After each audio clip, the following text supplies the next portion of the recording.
Crossover. Oh, killer crossover. Just crossover. It just crossed him over nastily. Another victim to the crossovers. Cross him up and sit him down.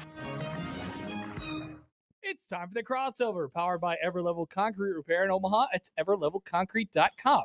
John, Josh, and Nick. Happer, hello. What's up, guys? How are you? I just heard some exciting news. Oh, tell me more, John. Apparently, somebody in this building is giving away Taylor Swift. What? No, John, you...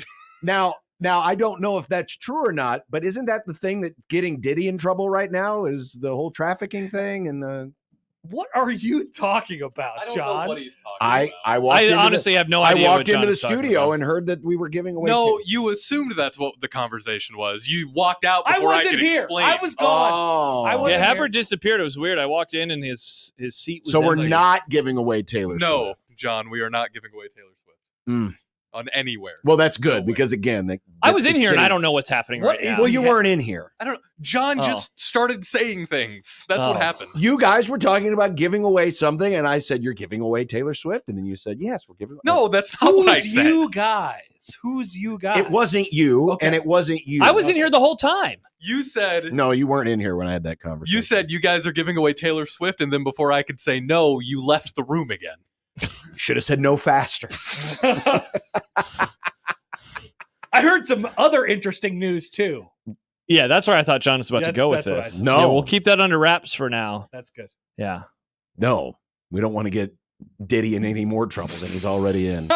Sean doesn't want to get Diddy into trouble. Isn't he in enough trouble? Does he need any more trouble? No. No, he's maximum. I mean, I guess there's always. I guess you can always. There's always more trouble you Well, can get into, right? It's like the until opposite. you're- Yes, until there you're on is death more, row. but does he need more? It's the rock bottom conversation. Yeah, it really is. There's always It'd be- another rock. Yeah, it'd be like if another certain someone from history did even worse things than they did. I mean, does that person need Ooh, to be that's in an any more interesting trouble? question. Could they have- I Under mean, they pretty much did everything they needed to do to get in enough trouble. before 2 o'clock even. That's a fun question. Could he have done more to be worse?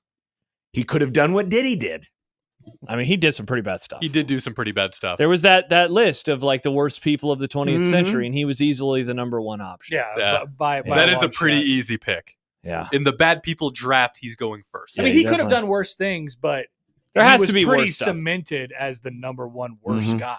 Oh yeah. Yeah. Yeah, absolutely. I want to know because there's always another rock. I want to know what the other rock is from that. Well, I mean, back to the original, like how much trouble you can always be in more trouble. Yeah. That's, I mean, if you're on death row, you probably can't be in more trouble than that. No. That's it. That is the No. most amount of That's trouble. the most trouble you could be in. Yes. Yeah. So we found the bottom. Yeah. Well, I guess The Diddy's bottom not is on death death row? row, right? Yet. Yet. He's also not eating food because he's afraid he's going to get Epsteined.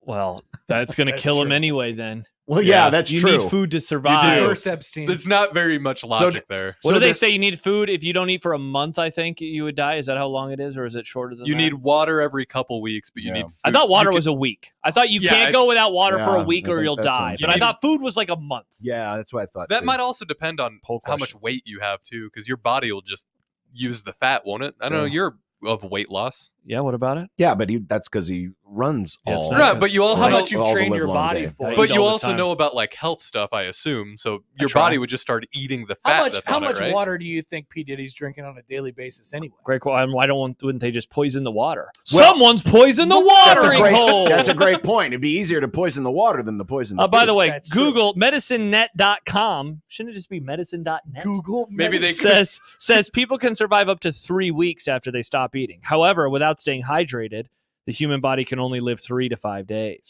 Okay, so you were close. Yeah, yeah.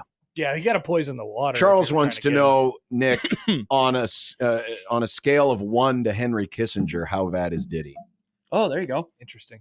As far as I know, Diddy hasn't done any war crimes, but I think what Diddy did is worse than anything Kissinger did, unless it's proven that Kissinger did other things.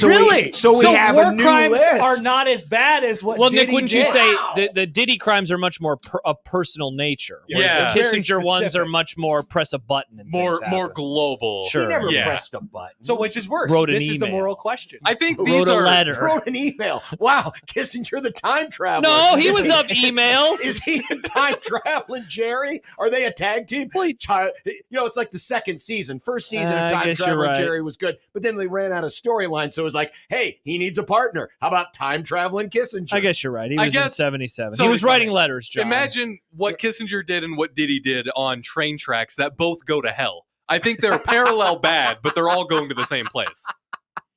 Wow. Who's serving the best food in the dining car? Adam texts in. Who has a better experience on the train? It's well documented that Mr. H dated minors, so he has the Diddy check mark as well. Safe to say he's number 1 in worst person ever rankings. That's okay. good. There There's we go. no doubt. Congrats, there we Diddy. go. But the You're question- He no also longer kicked one. dogs. We're asking. Happer. No, I thought Probably he a li- positive No, for Happer. I don't like kicking dogs. He did do that, though. I don't like I thought he kicking liked dogs. I He's, thought that was his one did redeeming he like anything, quality. John? The guy had a I lot thought of it was his issues. Oh, one interesting. redeeming Mr. H quality. liked dogs. I don't know. That's what John's saying. Bad look What for did you he had guys. a dog? Mr. H had a dog, but he treated it badly. Of course he did. He would kick that dog. Do you know that for a fact? Yes, we it's do not want to documented. besmirch his name. That is documented. By the way, Tony How says much more trouble can he get in? Tony says that the Taylor Swift giveaway is on Sweet 98. Is that true? Are we giving away Taylor Swift tickets on Sweet 98? I There's don't know enough Are about we what they're really? doing. I thought I heard this. I thought I saw this and heard about this in a recent meeting. That's a great. Oh, well, deal. see, Nick, that would have been better if you would have said we're giving away Taylor Swift tickets. You're but the all one you who said started- was, we're giving away Taylor Swift. Not what I said. Oh, we I have said, a ZZ oh. Top. There is currently a contest happening on sweet985.com to Taylor Swift tickets. Right, Yeah, but, but we're giving away money. but you didn't say tickets. Would you rather I have didn't say tickets? Taylor Swift. You did. You put the period at the end of Swift. You're the one who said Taylor Swift. When was this? I don't know. You weren't paying attention. I thought you said I wasn't in here. Well, either you weren't in here or you weren't paying Was it attention. before the crossover? It's like way earlier. Again, if you weren't paying attention or you weren't here, Just it wouldn't logging have into the mattered. John, StreamYard. If you want Taylor Swift tickets, would you go? No, I'd sell those suckers. Yeah, you'd make a lot No, of money. John would probably make some money off of that. I think There's I'd no go. way I would go. I'd go. I'd want to see what it's all about. I don't I like would going to absolutely concerts go. no matter what. You know really what though? either. Dirk Chatelain one time offered me tickets to see Springsteen, and I said no, but I couldn't. I was busy. That's different. But it would have been interesting to Oh. see him. You're So available. you're no longer of I sports. love Dirk. Oh yes, I'm not a writer You're though, not a John. sports I'm a writer. radio boy. Yeah. You're available. They're free. I'd go. I'd like to see what it's all about. Me too. Everyone always says it's a great and they're show. nice seats. Let's Yeah. just say they're nice seats. Okay, would you stop it? John, are you on drugs today? What's going on with you? Yeah, John He's is on excited because it's the something. first day of basketball practice. Basketball. Basketball. He's putting Bruce Springsteen on the screen. I got a right picture now. of Bruce Springsteen from the other day. He just looks It both is- jacked and really old in I the didn't same realize picture. his hair was that white now. Was his hair white when he was in the last season? It's been of, gray I was for trying a to figure that out. Curb? Curb. I was trying to figure out what he looked like on Curb. I thought he I think looked. he may have had a hat on. It's been gray for a while. I know that. No, he didn't have a hat on the whole time. Didn't he? I don't know. Bruce is how old now? 70 what? 75, 6, 7. You know what? Look, he had darker hair on Curb. Uh huh. Bum bum bum. And now it's. He does look pretty old. What is He's going still on? jacked though. Oh, you can have fun, but I Well, can't it's just have no. That's fun. why I'm asking what's going on because this Nothing. is different. That's why. That's my confusion. What's It's wrong, not- Josh? No. My confusion is why is John so hyped up today? I'm not really hyped up. I was. No, he's He, not. hyped. he said Springsteen, and I said, Oh, we okay. got this great picture. John has been doing some computer stuff, and he was speaking heard to his about your computer. computer Every 20 plight. seconds, John was speaking to his computer, and then he was just sheepishly laughing, like, "What do you want from me, computer?" It was pretty funny. Don't you do that though when you're Content. working on That's all content. these different things? Because I'm trying to transfer all my favorites over to the new computer, Yeah, I do. and It's like, there was no, one, I don't want there to was answer one- this question. There was one particular favorite that was just sending me through the death cycle. He would where put it in was- his email, and then it would say, and then he'd click it, and then it would return to the same page to put in his email. and It would was never. just a death It wasn't cycle. even a click on the stars in the sky. It wasn't one Right. of the captures. Yeah, it just kept. It was a death circle, Yeah. and then somehow I got through. And then I was like, don't "How know did you do it?" And he was like, "I can't I couldn't tell you." if I tried. Yeah. So I was like, "What?" He just kind of brute forced his way into it. I I guess kind of so. did. John's a hacker, I'm a hacker. but now we can mean- read the Athletics. But so no, that's good. back It's a to your Unix system. question. Absolutely, I would sell those suckers Mm. because you could make a couple grand on them, right? But you don't want Depending the on how good- experience, John? you would make No, I don't like concerts. B, don't like Taylor Swift. Why are you out on concerts? I didn't know you didn't like concerts. I just Because Has it always been this way, or did it Great just answer. gradually happen? nah, it's never been. Do you a like fan going of to sporting events? Of course. Like with the people? Yeah. Okay. Because I was figuring it was like, depending on the venue. You'd make probably $1,500, $2,000. That's Nice. good money. That'd be great. I've got And about I $2,000. don't have to You go could to get Taylor $2,000. Swift. I That's think you that's could the get about dream happer $2,000. to get $2,000 out of nowhere. It Would is. would It would you be great get? if that would happen? Would you volunteer to get paid not to go to Taylor Swift? It's Would kind I of what you're volunteer to asking. get paid to not go to Taylor Swift? Yes, I would. There you go. That seems like a slam dunk to me. There you go. It's a basketball term. Good job. It is. By the way, it's first day basketball practice. Nice. People Nick, you want to turn on forget. the other TV? I think I was gonna go. I think I'm gonna go. I think I'm gonna Oh just, my gosh. gonna go to this is so gross. Oh, I want to see. I want to see Fedor Right. Zugic. He's go the turn on the basketball TV? pervert. Yeah, that's it. Nick, let's get a graphic going for Happer where he's being perverted. Don't you guys want to see Fedor Zugic? I have no I don't have no any desire. pervy pictures of Happer. We can find some. You have any pervy pictures you can send my way? Get the picture of him I do eating not. pizza. Sad pizza. Remember? The one that says, "I hope somebody kills me." That's the one. Two Yeah. hot slices. I've That got was a the last picture- time I've got a Creighton played picture a we game. can use Oh! for Connor. Oh my gosh. By the way, the most important basketball schedule has finally been announced. The Creighton women's schedule is out. Time to give me eat- a break, Ti- Josh. What? Give me a break. I like calling games. I can't wait to email Glenn and say I can do all of them. So you're sitting over here calling me a basketball pervert, and you're excited about the Creighton women's schedule. You're going to practice. I'm just trying to announce games. I'm trying to announce games. Yeah. I like games. I like games. I like games, but I like to know what I'm talking about before I go to games. Josh, do you like prep? Seems like no. prep. Yeah, I love prepping. Prep for games. Oh, I prep, but just not in you that would probably go to regard. practice. if Creighton you liked women, it. by the way, a New Year's Day game. Glenn, I will not be asking if I can do that one. Sorry. Let's see, because then I start thinking about playoff games. The divisional round Saturday, the day before a conference champion. Why does he do this? He is such a nerd. Seriously. What? No, You know all the dates of the NFL playoffs? it's not course he that hard to does. figure Of out. course he does. No, it's not that hard to The figure out. last You Sunday come of 19 weeks ahead. The last Sunday of January is conference championship. So then you just work backwards from there. You know what else he's This doing? is You know what normal. else he's doing? I he's give up looking all over- of my NFL Sundays for women's basketball routinely, Mhm. all the time. But what if the? They suck, Josh. I know Give they it up. do. They're horrible. Then They're going to lose tomorrow. They I've are. decided they are losing to the agree. Giants. I've been good saying that since the Lord. You beginning keep of the saying every They week when are I tell not John. losing. 2 No, weeks they ago, are. I said, John, the Saints are going to cover. And John said, no, they're not. And then what did they do? They whooped Dallas's ass. Last week, I said the Ravens are going to run all over the Cowboys. No, they're not. And then they did.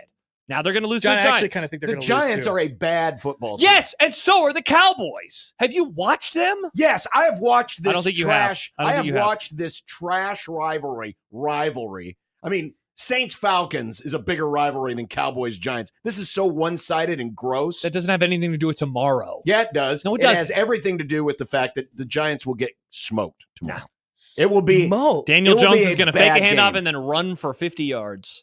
It's going to be yes, horrible. and then at some point, and you're probably right, and the Giants will get up 14 points. And then at some point, Daniel Jones will break down, and that will end the Giants. Blake Neighbors is going to have 180, 2 touchdowns. Sounds about right. Knock him Asian Joe in the chat, by the way, says, "Wait, is Josh trying to move past the fall football season No. to get to winter Yeah, that's basketball? very When No, did no, he no, turn no, no, into no, no, Josh? no, no, no, no, no, no, no, no, This no, no, no, no. I just want to put in my sounds- availability. That's all I wanted to do. Sounds very You'll get an suspicious. email. Just You'll wanna- get an email. No, I start the email. I say, hey, Glenn, here you go. Here's my availability. That's why I get games, because I work ahead. Joe, Glenn likes me. Joe, let's stick What a if I just pin said I'm in available for your. everything? Let's stick a pin in Joe's What? his comment about Josh and wanting to fast forward through football season. No. We'll find out in an hour or so during Fired Up for Football just how fraudulent Josh is. Why do you keep saying this? football. Every week you call me fraudulent. Well, I Me, mean, I'm excited for football, John. Ugh. he's so excited for football that he's talking about what, Connor? Just want to send an Women's email. basketball. I just want to pull a Kissinger and send an email, John. That's all I want to do. Which Kissinger of emails. which browser or not browser, but which like AOL CompuServe did Kissinger use? You think? Juno. Old people love Oh, Juno. Really? My grandpa still has a Juno. This I is- didn't even know that. This was is older like, than still me. I around. don't know what any of Juno this is. was like one of the first free emails. I had a Juno. It was like Husker Josh at juno.com. Husker Jock. Classic old school email Yes, names. very much. You didn't have enough numbers. I think maybe there was an 88 in there. Well, because it was Juno and only Josh and Josh's grandpa were using it. Yep. So they had a lot of Grandpa's things. still on there. Every now Sadly, and then though, he'll Josh send an and his email. grandpa still had the same user. It's like, why are you using my username? Mhm. The old internet, I don't know, man. It kind of ruled. Yeah, no, old internet kicked ass. It was the Wild West out there. Yeah, like new internet You is mean it's not now? new No, internet is John, it's obviously worse way now. better. Like it's like way better. Except for like Google. Search engines are worse now. I mean, when you use phrases like Wild West, it means like it's out of control and there's nothing controlling it. That's true. There are more things. Control the controllables, There are boys. more There you things go. controlling the internet now than there were 10 years ago. Yeah, but there were far fewer people using it, and it wasn't nearly as ubiquitous in That's- the conversation. That's That is also true. true, which made it even worse. Hey, doesn't Creighton play Nebraska on Friday the 22nd? Isn't that when they play? That is the supposed date. Good Lord, the women played the same day against Nebraska. That is also the supposed What time is date. that game going to be? Wow, that'll be a wild Friday. Mhm. Yes, Interesting. it will be. Wow. Oh, we'll they be haven't all- announced a time then? No, that is TBA. Well, then it's No, probably in the PBA afternoon. is where they play. Yeah. like early in the afternoon. Well, I hope Nick's ready for double mix minus again. Oh, good. I think it'd be fun if you just We'll be fine this time. It'll be better. if you had a game at, say Sokol at like 1 or something like that, and then you just walked on over to the downtown arena. So they're both here in Omaha. Yes. They are. Yeah, yeah. yes, That's what will happen. I want to call a game with you. Unless- We should call a game together this year. That'd be unless- fun. Unless they both played in the same building. Is that an Another- idea to do an- like a women's men's game thing like in high school sports? Could Is JV this- varsity? do you know something or are you just proffering this theory? I think those are the options. I don't know anything. Ah, it seems like Happer knows something. Is the volleyball team playing that day? Do. Well, it's what date is it? November 20. Friday, November 22. Oh, they are, but they're in DePaul. Wow, they're going to be spread thin at Creighton. My God. So Rob will be here. Mhm. Glenn will be here. Mhm. And then somebody will go to the volleyball in Chicago. Mhm. Okay.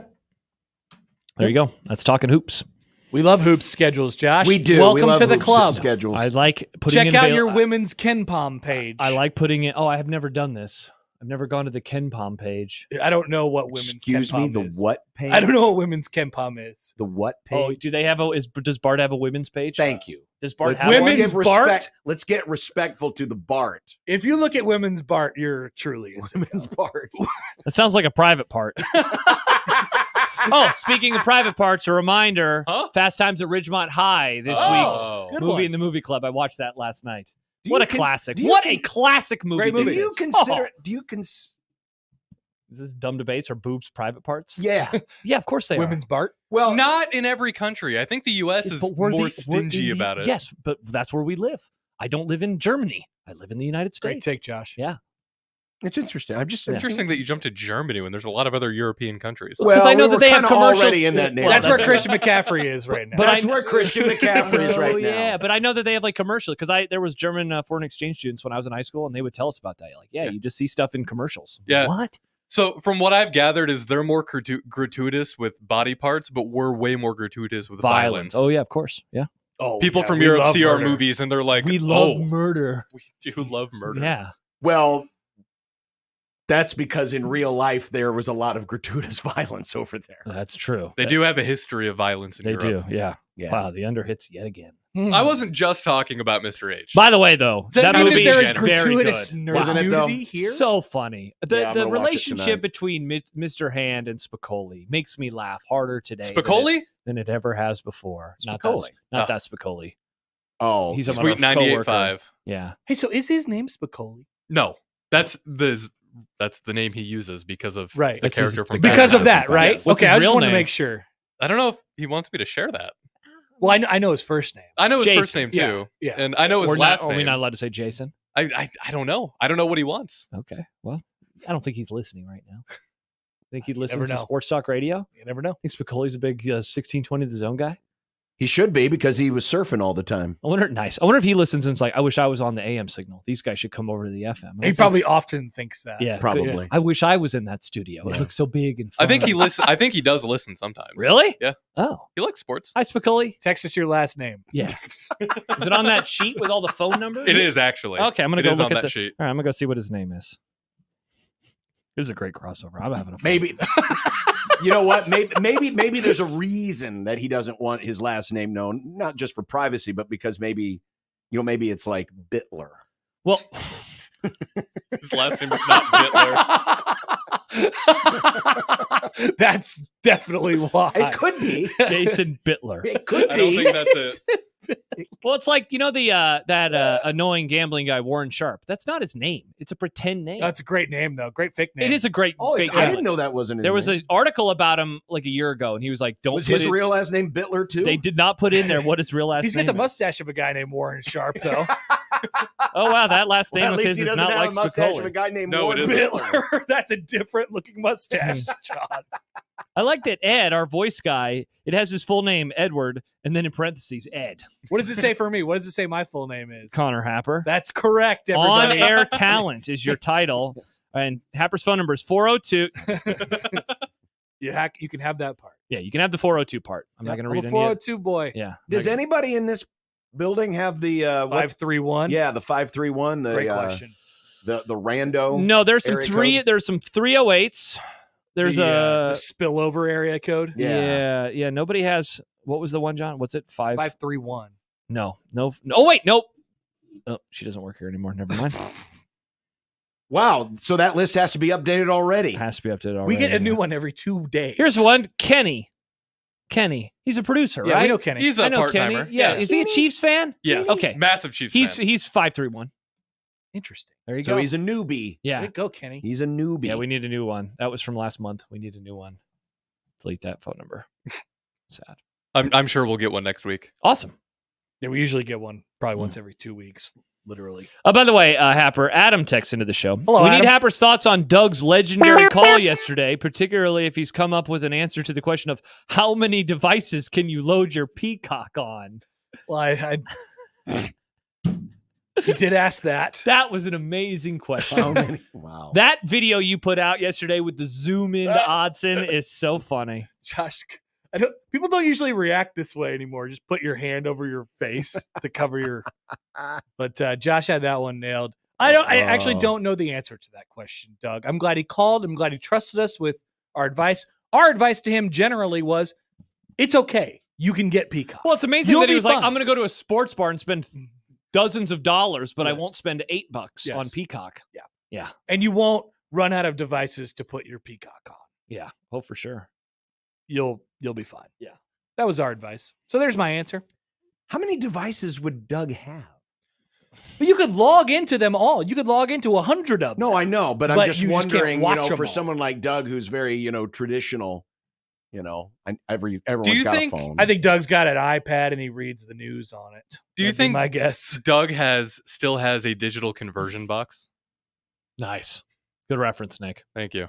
I don't think people have those anymore. What's a digital conversion? When box? the switch first happened, where everything went HD and all the over-the-air stuff went off. When the It's the what actual Jack rabbit has. ears Oh, went yeah. away. It's Yeah. what Jack would have to use if he wanted to watch a current game on his tube. 1997 television. My dad had one, and I you had- had to get the coax and plug it in, and then I remember that. all So when I lived in my apartment downtown, one of the TVs that I had still did not have the old school whatever. I don't know. But I had to have a digital conversion box to Mhm. get local games. But for some reason I couldn't pick up KPTM down there, which was really annoying. I could pick up everything else. what a weird transitionary time that was. yeah, No Tom 2008. Becca. Hmm? No Tom Becca. No Tom Becca. Yeah, exactly. No Tom Becca, our former coworker. Sad. By the way, Nick, I just sent it to you, but thank you to Bonk Team 6 for sending us a. I believe that's Mr. Bitler's inside organization. The Bonk Team 6 the needs at to is visit at the morning anti show. underscore horny team 6. This Yeah. is very funny. Yeah. But anyway, it is a picture of Happer for the Oh yeah. for the whatchamacallit. The Basketball pervert. Oh Thank yeah, you. basketball yeah. pervert. Yeah. I forgot about that. So what's the story behind this? So I was doing my little show at the Creighton game last year, and they were advertising for Limitless Male Medical right Yeah. behind me. Yeah, it was on the And- digital board And behind him. the sign, just in huge letters, perfectly centered, said "sexual performance" Hell right yeah. above my head. right above his head. Good job by you, Happer. Thank you. You do have a child, so I guess that fits. So there you go. Congrats on It having worked. sex. There's his basketball pervert Nice. picture profile pic. Thank you, Bonk Team 6. That is awesome. What a great handle. I got some people I want to introduce you to. They host the morning show. they the Horny Boys. That is the horniest should show. rename their show. Bonk Team 6? No, to the Horny Boys. No, Bonk Team 6 is taken. Hey, if we ever do extra podcasts again, they could be called the Horny Boys. Didn't they miss an opportunity, though, by not calling themselves Bonk Team Sex? Oh, there you go, John. Oh. That's not a bad idea. Not a bad idea. Though I get where they're going with the whole 6. By the way, how about this from Stop. Happer's birth city of New York? White Plains, baby. Michael K is offering $10,000 to any quote-unquote mouth-breathing lowlifes who can prove he's taking marching orders from Yankees GM Brian Cashman. I love New York sports radio It's so so much. funny. It's I amazing. love when I see clips from that show with Don LaGreca it losing gets his so mind. personal. Have you ever watched any of the clips from the show, John? No. Don LaGreca is He's an absolutely insane person. he goes from 0 to 60 so fast, and he rips on people living in mom's basements and talks about National Geographic nudity and all sorts of things. He's Okay. a wild guy. Yeah. Wild guy. He just gets really red. And Yeah. So what's the deal now? Well, so, Michael Kay is the voice of the Yankees on TV, Yes. yeah. And so somebody must have said that he is taking marching orders from, it was probably the classic, like, oh, you're just towing the company like you, John, line. you're a Creighton homer. Yeah. You should Sure. say this to Nebraska fans. You'll offer them $10,000 to any mouth-breathing lowlifes if they can find proof of the marching orders. I love when people say that, though. They're like, you're just saying that because the university's paying you to say it. It's like, Mhm, Yeah. mhm. Yeah, I've heard that. Mhm. By the way, speaking of the Yankees, you see that John Sterling's retirement lasted like 4 Yeah. months. he's back. What? Yeah, he's Why? back because he wants to do the postseason. Yeah. Then he should have stayed. They Yes. let him. Yeah. Screw that guy. I'm out on him. He liked it when he got hit by that foul ball. No, I didn't say that. Oh. It'll only be funny now when they lose inevitably again in the postseason and don't make the World Series. I hope they do lose in the postseason. Thank you for saying that, John. Oh, wow. Brave man. I hope they lose to really anybody, any team. But I heard about specifically the- one team. the I heard about Minnesota the- Twins. Not that team. I heard 'cause about that would the mean ticket that they're prices today. in. Right before my wife and I had lunch, she was telling me about the ticket prices for the Royals. They're not that much money, it seems. It was like $60-something. Well, they don't even have a home game yet. Well, if they do, John, they got to sell them now. Get them now. In order for them to have a home game, they got to make the playoffs, That's which true. they're in good pre-selling- shape. They're in good shape now. Are they pre-selling ALDS tickets? I think that's if yes. I'm to understand her message to me. I haven't And then seen they would this. have to win a best of 3 against who would they be against? right now? Baltimore. They're currently tied with Detroit. They have the tiebreaker over them. It'd be against Baltimore. Yeah, but if Detroit finishes ahead of Kansas City, Then it would be against Houston. Houston. And that is less appealing to me. Houston means that I'm one. I'm step rooting closer against to you. Houston. That's my take. I'm out on them. I'm sick of them. How do Yeah. we keep them out of the ALCS? They're the American League Dodgers. Though they have won 2 World Series and the Dodgers have only won. Yeah. But they One. cheated for that one. That's true. Banging Good on a point. trash can, Banging on a trash can. drumming on a street light. Drumming on a street light. I'm sick of them too. Good. So join me. Your American League team, the Kansas City Royals. Josh, your Mariners, probably not going to make Yeah, it. they're out. Probably No, not Do going we to think make it. the I'm Cleveland. Rockies have a chance? Sean likes Cleveland. I do. That's new to me. No, he likes Mike Schaefer. Well, but I also, I like shape, but I'm rooting for Cleveland. And Nick, the Rockies are in the National League. Yeah. So pick an American League team. You think Rockies have a chance to make the In The American League playoffs? League playoffs? I do not. Even less than in the National League playoffs, Damn. which is 0. Damn. Pick an American League team. Go. I guess Royals. Thank you. You You're wearing a guess. Royals hat. I am so wearing that a makes Royals sense. hat. Yeah, why would you be against the Royals, Nick? That would help our radio stations. That would help our radio stations. We love radio Would it? stations. Yeah. But people would get to listen to also, Oh, good. We get to and we'll be back with the totals in a moment. but also, Jake. What about young Jake? Young Jake is fantastic. Jake is fantastic. What but, if I pick but the the other Yankees? guy, what if I pick the Yankees, Happer? He is pretty old, John. Wow, big Yes. market Nick. That'd be Surprise bad, again. big market Nick. Give me the Yankees. I I, want like the the big Yankees. You'd be a Marcus. John Sterling guy. An A-bomb. For A-Rod. God. A Judgian blast. John, A-Rod doesn't play for us anymore. He says a Judgian blast. That doesn't even make He sense. said it last night. He should say, all right. He did say that too. Okay, actually. that's what Yeah. I would Is He Juan does the Soto whole- still dead, or is he playing again? Who? Is Juan Soto dead? Yeah, he hit a wall a couple weeks ago and they didn't let him play. But I didn't know if he was. fine. I think still he's playing. alive. He's still playing. I think he's alive. Hey, there's a comment in here from Bigelow that says, "Indeed, it was." Do we need to do a test to see how the stream? Did they ever restart the computer, Nick? I was told they did. All right, let's find out. Indeed, it was. Indeed, it was. They did not fix it. That explains why there were issues earlier with guests on the StreamYard. I think that is what happened. All right, so never mind. I'm going to tell Schaefer we'll be calling him today. And we can't restart it. We not right now, but it was restarted last Nothing night. like It'll phones, take like boys. 15 minutes for it to work. Now, which computer do we need to restart, Nick? This one. And which is that? The studio computer? Yes. Studio. I thought studio was the other computer. No, this is studio. All right, never mind. Nothing like So maybe phones. restarting it actually didn't fix it. Yes, I believe that is what is this studio? Yes, that's studio. Yeah. It seems to be that restarting it did not fix it. Did anybody let Chris know about this news? Yes, Chris is aware of the news. Chris is aware. All right. Chris has opinions, as you can imagine, on the news. What were his opinions? Many. Oh, okay. Of which Nick heard about. Oh. I guess he doesn't know that it's still broken. That's what I just asked. Oh, sorry, I was only half listening. Oh, yeah. I was asking we just if, found out it's broken. No, we found out this morning when the Horny Boys tried to have multiple guests on the stream. Oh, I didn't know this. Yeah. I didn't know this. Yeah. Sorry. I say we roll with it. I say we take a chance and try to restart it during a break. See what happens. Could be fun. What's the worst thing that could happen? Honestly, nothing. Nick could just move the audio onto his output, so I think it'd actually be fine. No, we could try it. There you go. Let's do it. Let's live. This does not please Nick. Yeah, he he is not excited about this. Nick, don't worry. Josh and I have had to do like 90 minutes straight without commercials because of computer issues. This isn't FM radio, Nick. You don't have to be concerned. Yeah. Nice. You gotta hold it up there. Sorry. Hold it up to the concern. There you go. It's got to be your camera. Thank you. Thank you. Nick's having an overreaction. Travis says, look how much more calm and chill the YouTube is today. For now. Yeah. It is really nice. So Becky and Game Dog were not in our comments today. So that was cool. Well, you know what? Indeed it was. We probably found out that they were connected with Diddy somehow too. Uh-oh. That has to be it. That's very possible. Yes. Well, And should we thus go to we have break so come Nick can full restart circle. the computer and figure all this stuff out? Let's Maybe. do this. Sure. Let's have some fun. Let's live dangerous. Nick, John is freaking out. It's kind of like when Spicoli borrowed the car. Yeah. very good moment in the movie. Very Yes, it good was. moment. A movie filled with many good moments. Many.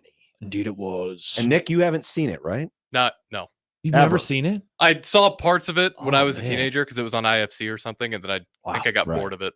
I think I wanted to see boobs a lot faster than they showed them in the movie. Oh, it happens very early. It happens like in the but first 10 minutes. have Jennifer the Jason internet. Lee, naked right away. Oh, that's right. Yeah, and then Phoebe Cates naked, and then Jennifer Jason Lee, naked again.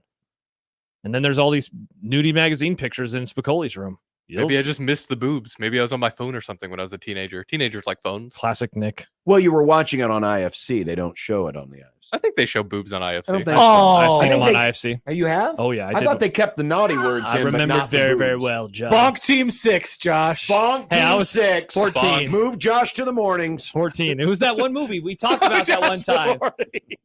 Wait, what did you? I don't want to get up that early. Too early. You do if you want to be horny on this show. John, famously not of horny. Nope. Not at all. Bonk all you guys. Said the guy who picked this movie. Yeah, exactly. I picked it for the articles. Nice. the article. He picked this movie for the writing. Yes. Nice. You do Mhm. some great features in there. They do. All right, Connor. Well, we're gonna live dangerously now. All right. I'm gonna go. You want me to text you updates from basketball practice? Hell yes. Insider. Oh, that reminds me. I'm going to email Glenn and let him know about my availability. Can't wait. I'll text you a picture of Mr. Zugic. Please Yeah. do. See, take a selfie of you with the basketball in the background, and that could be your basketball pervert photo. Great idea. That could be. I'll do Yeah. it. Awesome. This is great. I love this. Do you want to idea. borrow my binoculars? I forgot to take them out of my book bag. I won't today. need them. It's a basketball. Do you need gym. binoculars for basketball? It'd be funny for Yeah, the photo. unless Yeah. Connor just decides to walk over to the other Hey, side. some people have and to even sit then up it's too top at close. the arena. Some people have to sit in the hockey press box. Yeah, no, John. When you're at the Garden, MSG. don't you Yeah, need- yeah, yeah. You have little opera binoculars? Fortunately, Creighton's practice gym is not Madison Square Garden. That's true. People forget. It's better than Madison Square Garden. There's more space. Suck on that, MSG. There's more space, and there's 100% fewer Bruce Springsteen banners in the building. Laszlo says a naked John with a basketball covering his peacock. Now that would be a good basketball pervert photo. That would be a great basketball pervert photo. If only The there were- peacock logo. If only there were a photo of naked John. Yeah, John, why didn't we do that when we took all those new photos? Which I still haven't. Where are those? They're in. Wait, gonna in be, what? They are going to be distributed soon, I believe. Distributed? What does it mean? Just put it on the website. It was an hour of my day. It sure was. It was an hour of our day. You're the one defending it, Nick. We shall return. Bye, Haber. Bye. To 1620 The Zone. Your Omaha area forecast from the Godfather's Pizza Weather Center and KETV News Watch 7. Just a gorgeous day to be outside on this Wednesday afternoon, seeing ample sunshine and highs in the upper 70s and low 80s with light winds. Overnight temperatures dropping into the lower 50s, and throughout the day tomorrow, another warm day where highs will be in the low 80s. I'm meteorologist Luke Vickery, KETV News Watch 7. 1620 The Zone's Unsportsmanlike Conduct, brought to you by a great friend of the program, Union Bank and Trust. Many people go back to the dealership out of habit, or because they think the dealer is the only one who knows how to fix their car. At Omaha Car Care, we offer a better option. We have ASE certified technicians, the technology to service any vehicle, and free loaner cars. The dealer will sell you a package of services. We'll provide the service you want for your car as your trusted partner. I'm Rick Betker, owner of Omaha Car Care, and we'll be along for the ride. Hey, Omaha dog lovers, get ready for more wags and more fun. Hound HQ, your dog's favorite spot for daycare, boarding, and top-notch grooming, is now open. At Hound HQ, there's plenty of space for a pup to sleep, play, and everything in between. Plus, our expert groomers are here to ensure your furry family member always looks fabulous. Join our pack on Facebook and Instagram at The Hound HQ, or visit our website, thehoundhq.com, and sign up your dog today. Hound HQ, more wags, more fun. Hey folks, it's Garen with Shamrock Roofing and Construction. Man, we really took a beating this spring. But now, time is running out to get your roof replaced following the historic damages from the massive spring storms.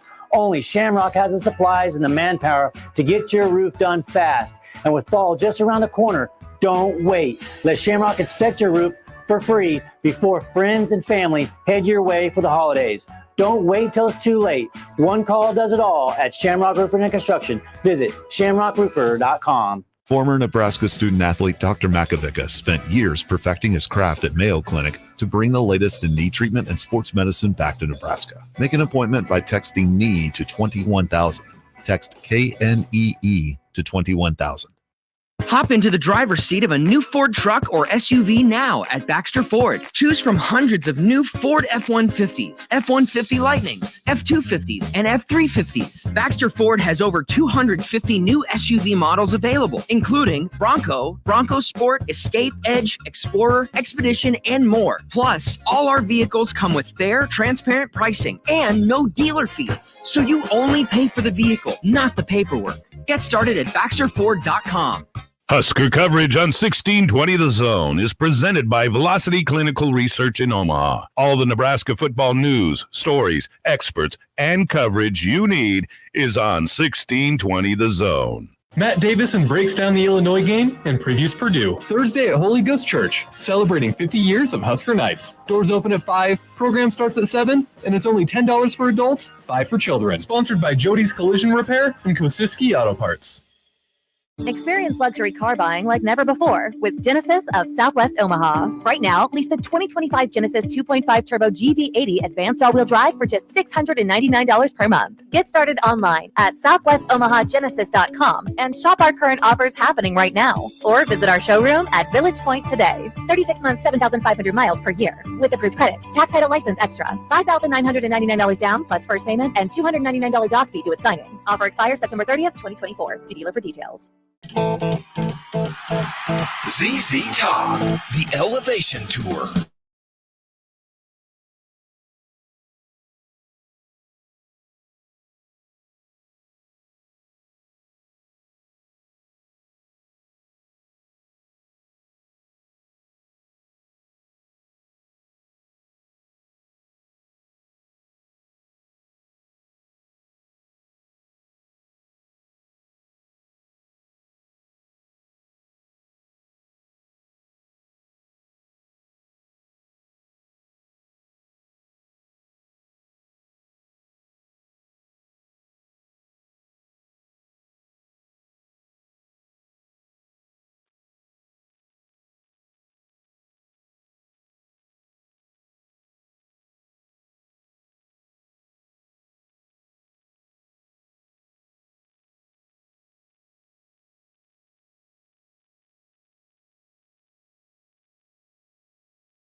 KOCN.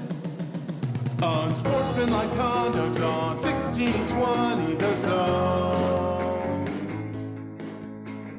Husker Athletics, Creighton, and yes, UNO. Don't miss a moment, they'll give you your fix. They're on every day from 2 until 6. Spend your afternoons with John, Josh, and Nick.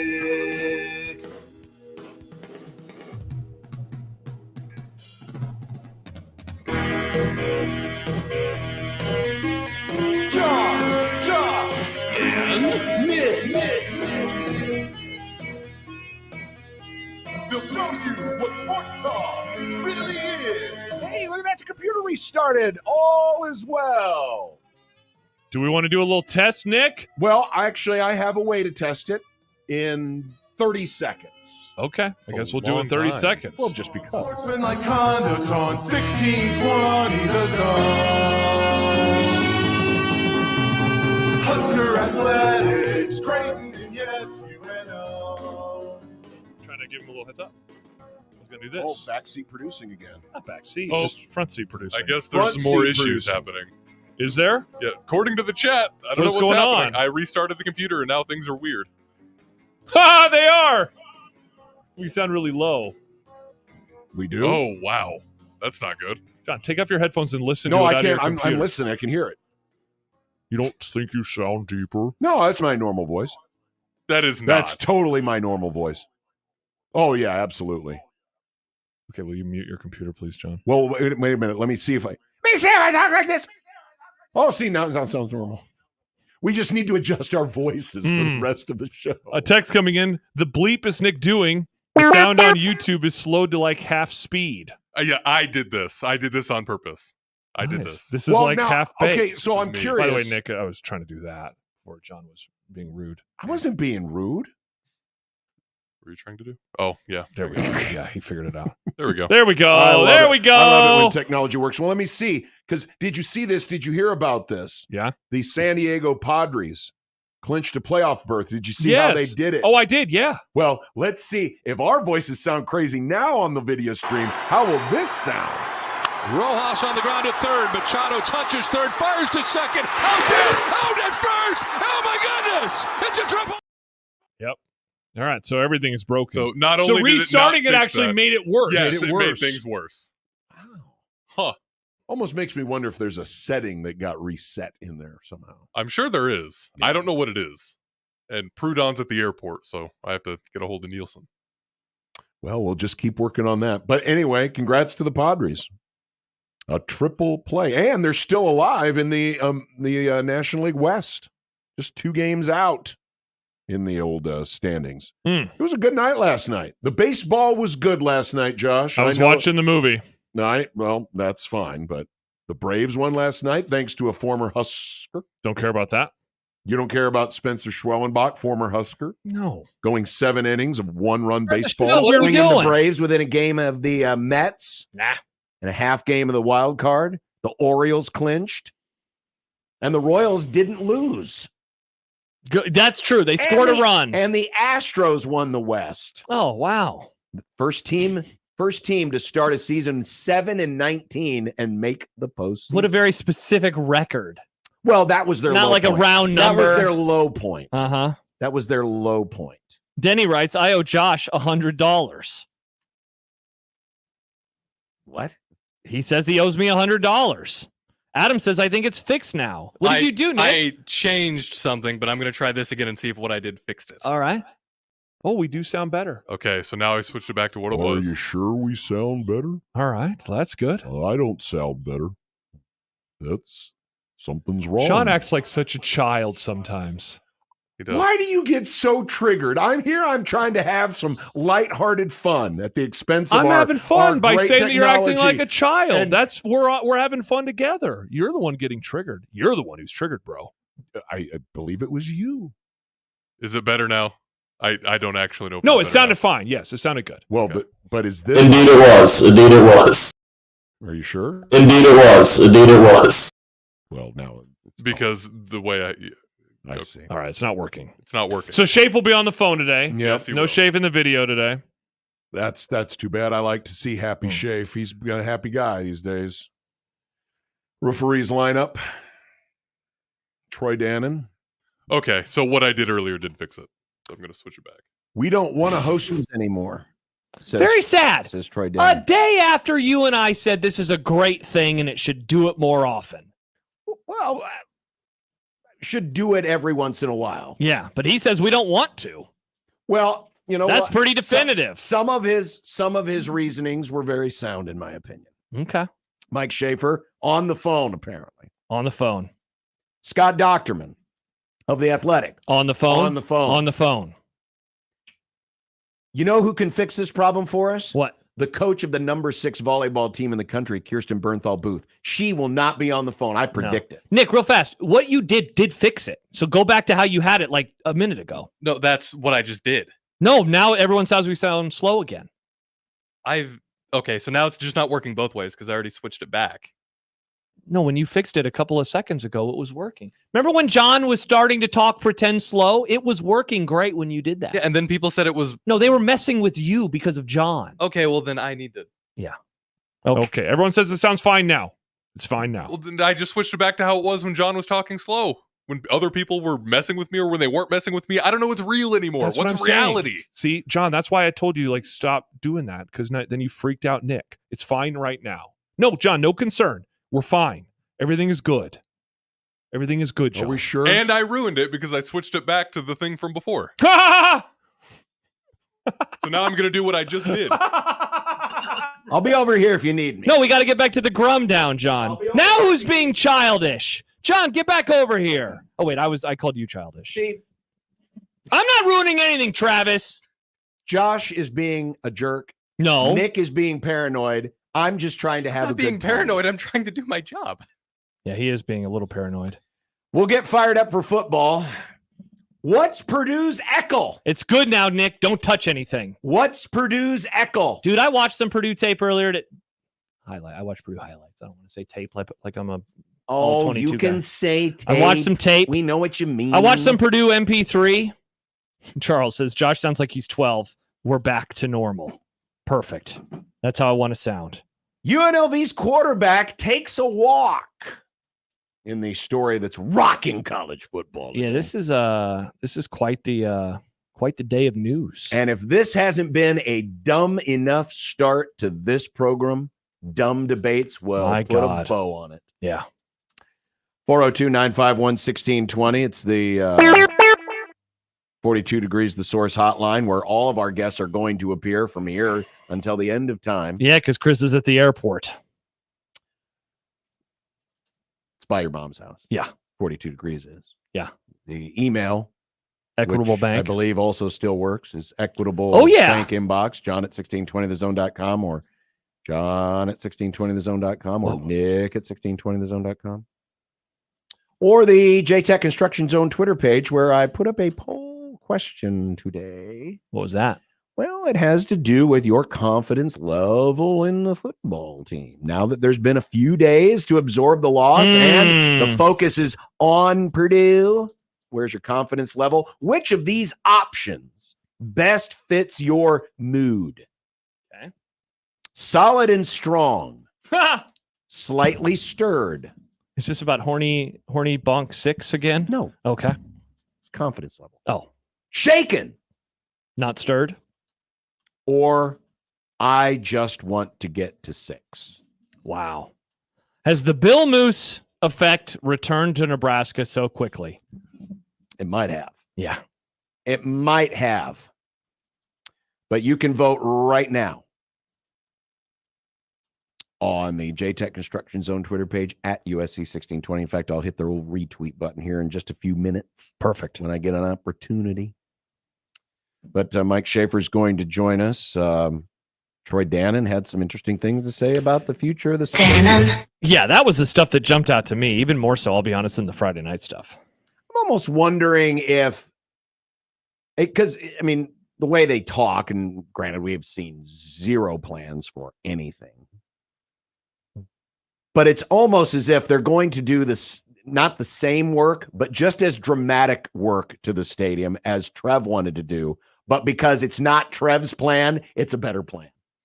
It would not surprise me. That's what it feels like right now. It would not surprise me if they do a similar amount of work cost-wise, but if it is not, it's not going to be, I don't think, the same thing. I don't think they're going to do the South Stadium renovation to that level. To that degree. But I think that it will end up costing the same amount of money. I agree. But part of that too is inflation. Is that because they've put kicking the can down the road. They kicked the can down the road, and now $10 tomorrow is going to be worth less than $10 today. But apparently the Wi-Fi issues will kind of sort of be fixed, but not really permanently fixed until the stadium is finished. Yeah, there was a very interesting quote in there from Mr. Yogurt about that. Very interesting. Indeed, that guy. And remember, they almost burned out the video boards a couple of games ago. Oh, I missed this. Yeah, you didn't see, was it during the Illinois game, or was it, no, it was Colorado. Yeah, it was Colorado, where the boards, you know how in the olden times when your screen would get too hot, and it would start to lose color. Yeah, that's what it looked like. Yeah, that's not good. It was at the end of the first half. Interesting. And then they did what Nick did and Control-Alt-deleted the thing, and then it came back and it was fine. But they now acknowledge, we're going to have to replace those screens. Well, except what I did made it worse. Yeah. Oh, yeah. Way worse. But it seems like it's fine now. Well, Control-Alt-Deleting obviously made the video boards worse too, because last time I saw the video boards, it read Illinois 31, Nebraska 24. Maybe they had a StreamYard issue too. Well, that sounds right to me. Maybe they had would you shut up? Nick and his braggadociousness. It's disgusting. All right. So, Shafe on the phone. On the phone? What year is this? It's 2024. Yeah. We would never talk to a guest on the phone. Oh, by the way, coming up in a little bit, Scott Docterman joins us on the phone. Yeah. Yeah. He'll be, and Mitch Oltis. And I didn't Mitch even Oltis. mention Mitch Oltis. Oh, the voice of the Chiefs. The voice of the Chiefs. Friend of our audience, Mitch Oltis. The audience demands him, so we give it to him. Yeah. So we will return with Shafe on 1620 The Zone. Live from the Host Coffee Studio, this is 1620 The Zone. Whether you own a local business or a global one, you're always looking for ways to position your operation to create opportunities and move on them faster. With Bank of America, you get access to experts, award-winning insights, and business solutions so powerful, you'll make every move matter. Locally and globally. Visit bankofamerica.com/banking for business to learn more. What would you like the power to do? Copyright 2024 Bank of America NA. Email us on the Equitable inbox with whatever is on your mind. The Zone inbox is brought to you by Equitable Bank. We take banking personally. You can hit me up, agree, disagree, tell me your thoughts on life at Hanley@1620thezone.com. We want to hear from you on the Equitable Bank Zone inbox. Prescriptions require an online consultation with a healthcare provider who will determine if appropriate. Restrictions apply. See website for details and important safety information. Subscription required. Price varies based on product and subscription plan. Hi, I'm Dr. Peter Stahl, board-certified urologist and senior vice president of men's sexual health at HIMSS. In my 12 years of practice as a reproductive urologist, I've helped many guys with ED, and it has never been more convenient to treat than it is right now, thanks to HIMSS. It really wasn't easy before. You had to take time out of your day, come to a physical office, and see a specialist like me in person. Now, through HIMSS.com, you can get world-class sexual health care and a full range of treatment options for ED through a 100% online process. It starts with a free assessment from a medical provider licensed in your state who can determine if ED treatment is right for you. If prescribed, your medication is shipped to you for free. So don't wait. Join the hundreds of thousands of guys who've gotten help for their ED through HIMSS. To start your free online visit and find ED treatment at up to 95% off brand name prices, go to hims.com/radio. That's hims.com/radio for your free online visit. In Casey's country, people actually crave breakfast from the gas station. It's true, because here, that means breakfast pizza with made-from-scratch dough, scrambled eggs, crispy bacon, and 3 kinds of cheese. It's not crazy. It's Casey's. And now, get 2 mega slices for just $6. Customize and save hundreds on car insurance with Liberty Mutual. After that, you can also save me, as I'm currently hanging from the edge of a cliff. To recap, number 1, customize and save. Number 2, time allowing, save me. Shoulders separating! Only pay for what you need at libertymutual.com. Savings may vary. Underwritten by Liberty Mutual Insurance Company and affiliates. Excludes Massachusetts. Liberty, liberty, liberty, liberty. The NASCAR playoffs continue at Kansas Speedway with the Hollywood Casino 400 September 29th. All the top Cup drivers are aiming for the round of 8. A win gets them in, and you can catch all the action for as low as $49. Family of 4 packs, including 2 kids tickets and a racing electronic scanner, are just $198. Free general parking, camping lots, and don't forget your cooler. You can take it in the track. It's the NASCAR playoffs. Hollywood Casino 400 September 29th at Kansas Speedway. For weekend schedule and to buy your tickets, visit kansasspeedway.com.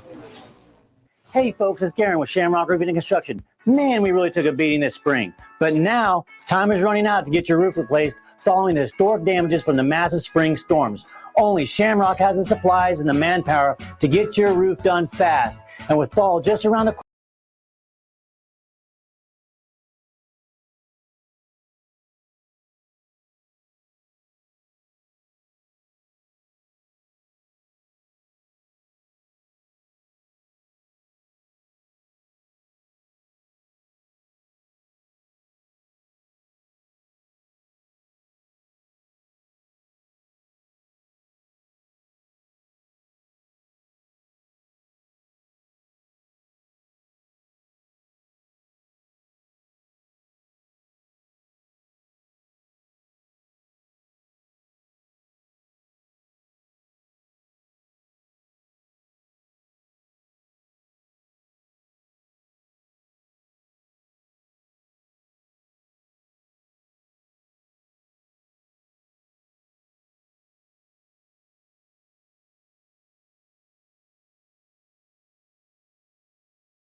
back in the Iceland days, I'm pretty sure, like 2016. Yeah, So, no, I think I do see a little of the. It looks like a vacation photo of sorts, and you, of course, famously are of Iceland. So, yeah, I think yeah. I think you are Yeah. correct. When people think of Iceland, they think of me. They think of the big guy from Game of Thrones. That's basically what they think of. The mountain? Yeah, pretty sure he's Icelandic. No, probably. What's his name? With the big beard? Because Tormund, the guy who's now playing the Scots fertilizer yeah, dude. they think of Tormund or the mountain Shafe. They're thinking of Mountain. Okay. Mountain didn't have a beard though, did he? Yeah, he did, didn't he? I don't remember that. I thought he did. He was a big dude. Yeah, this guy. Yeah, that guy. Oh, he did have a beard. Yeah. Good point. Yeah. All right. Well, Shafe, I'm curious, what has been your take on the discourse this week surrounding this program after the loss and how folks are looking ahead to this weekend against a bad Purdue team? Yeah, I mean, it shouldn't have taken me by surprise. I think people took the first loss of the season a little harder than maybe they necessarily needed to. I mean, my general view on what happened Friday is Nebraska played poorly and yet still had every opportunity to leave with a win in that game. Now, you can take that however you want. That could be a Nebraska still can't seem to figure it out in the end of games when it matters. This is, continuation of Iowa and Wisconsin and Maryland and Minnesota. You can take that as a lot of things ended up going against Nebraska and they still had the opportunity to take the lead on a just, one of the rare misthrows of Dylan Raiola's career, just leading it a little too far for Luke Lindenmeyer. You can take it as Nebraska's defense is entirely fraudulent and everything we've known for the last, 12 games or so going back to last year is completely made up and inaccurate and not factual and they're going to be terrible the rest of the year. I wouldn't go with that one, personally. But, I thought they just played a bad game. Like, sometimes the discourse surrounding college football fascinates me because the idea that your team is going to be perfect week in and week out, or is always going to have its A game, or is always going to be exactly how you want them to look, is just ridiculous. Like, it's especially now. Like, you get so few teams that are able to pull that off, and the ones that do, usually end up as champions. I don't think anyone thought Nebraska was going to be a national champion this year, and they had a bad night on Friday. I'm not ready to, say that is indicative of who they actually are. And the first few weeks of the season is not, in large part because I still felt like they could have won that game. They should have won that game. Now, the long-term concerns I have coming out of that, there's still some real game management questions I have with Matt Rule. And we spent all offseason talking about how special teams was going to be a problem for Nebraska, and it beat them. And they played a really good Big Ten special teams team, which is literally everyone but Nebraska in the Big Ten. So, when you're the worst team at something and it costs you a game and it's not the first time and it's not the second time and it's not the third time, it becomes incredibly frustrating. And I think that's where some people are with Nebraska and special teams right now. Yeah, Shape. And I wonder as well, as you brought up a lot of things to be concerned by, the between the ears piece of all of this. Like, how big of a concern do you think that is for things moving forward? Rule talked about that, I would say, a lot on Monday, right? Where, learning that idea of learning how to win. Where does that rank for you amongst the things that you are worried about in the remaining 8 games? It's somewhere in the middle of the pack. I mean, I think it's one of those things that I don't know how we quantify it. Like, I don't think Nebraska didn't know how to win on Friday, and that's why Dylan Raiola's pass was slightly off. I think they just showed up with a game plan that wasn't as good as Illinois', and they couldn't match Illinois' effort or physicality towards the end of that game. And they were just the lesser of the two teams in a lot of different ways. And they also had a bunch of things go against them. So I think I struggle with it because I think there's value in having gone through these things and coming out the other side and realizing that you can be victorious. But I also feel like sometimes it's this catch-all thing that sounds really good when you say it, but how do you actually assign value to it? I mean, knowing how to win has nothing to do with not punting the ball to the wrong side of the field. Yes. It has nothing to do with putting your backup kicker in a situation where he's got to make a 39-yard field goal and the snap is poor or the hold is poor, and he hasn't kicked the ball since he kicked one earlier that night, but he hasn't kicked a field goal since 2022 before that game. Like, there's other things that go into it besides the idea of knowing how to win. Talking with Mike Schaefer of Husker 24/7, Purdue has a notoriously bad run defense. Nebraska's run game could use a shot of confidence. Is this the week they get it? Excuse me. I don't know. I was fairly confident Nebraska could run for 175 yards against Illinois, and they didn't do it. Yeah. And so, and Ryan Walters is a good defensive mind. For as bad as they have been in the run game this year, I don't believe that he is that bad of a coach.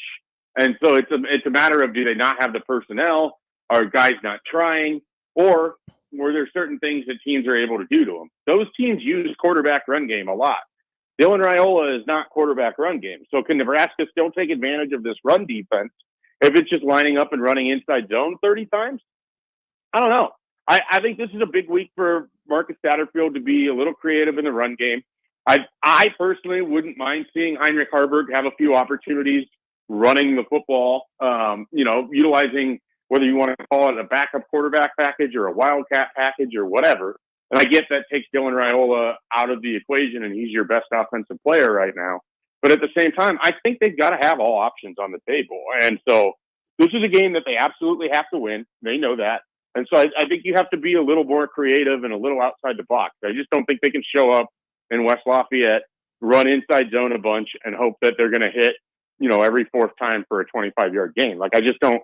I don't think that's a sustainable way to go about winning this game on Saturday. Hey, Shafe, sticking with the offense, there was a comment that I got from a listener named Ziggy during the game on Friday, and I read this to Jack, and he disagreed with him, but I wonder what you think. Ziggy said, "My concern is that they have two offenses regardless of game situation.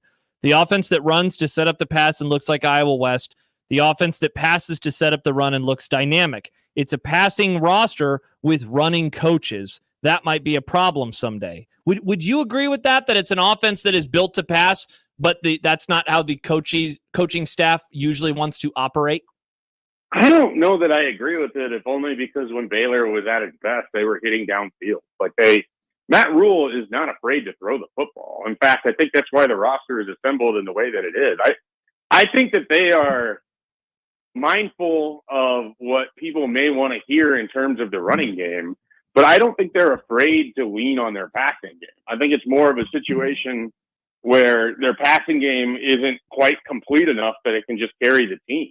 But they needed a little bit more from that run game, or they needed an extension of a run game with short passes. And I don't know if it's the inability to block on the edges, if it's, what it is, but there wasn't probably enough creativity in sort of their short area game, whether running or passing. I guess it would be my hindsight view of Friday, but I would not. I couldn't fully get myself to agree that that they don't want to throw the ball. I think they're very comfortable with doing that. I think you wouldn't see as many pass attempts from Dylan Raiola right now as a true freshman if they weren't very comfortable passing the ball.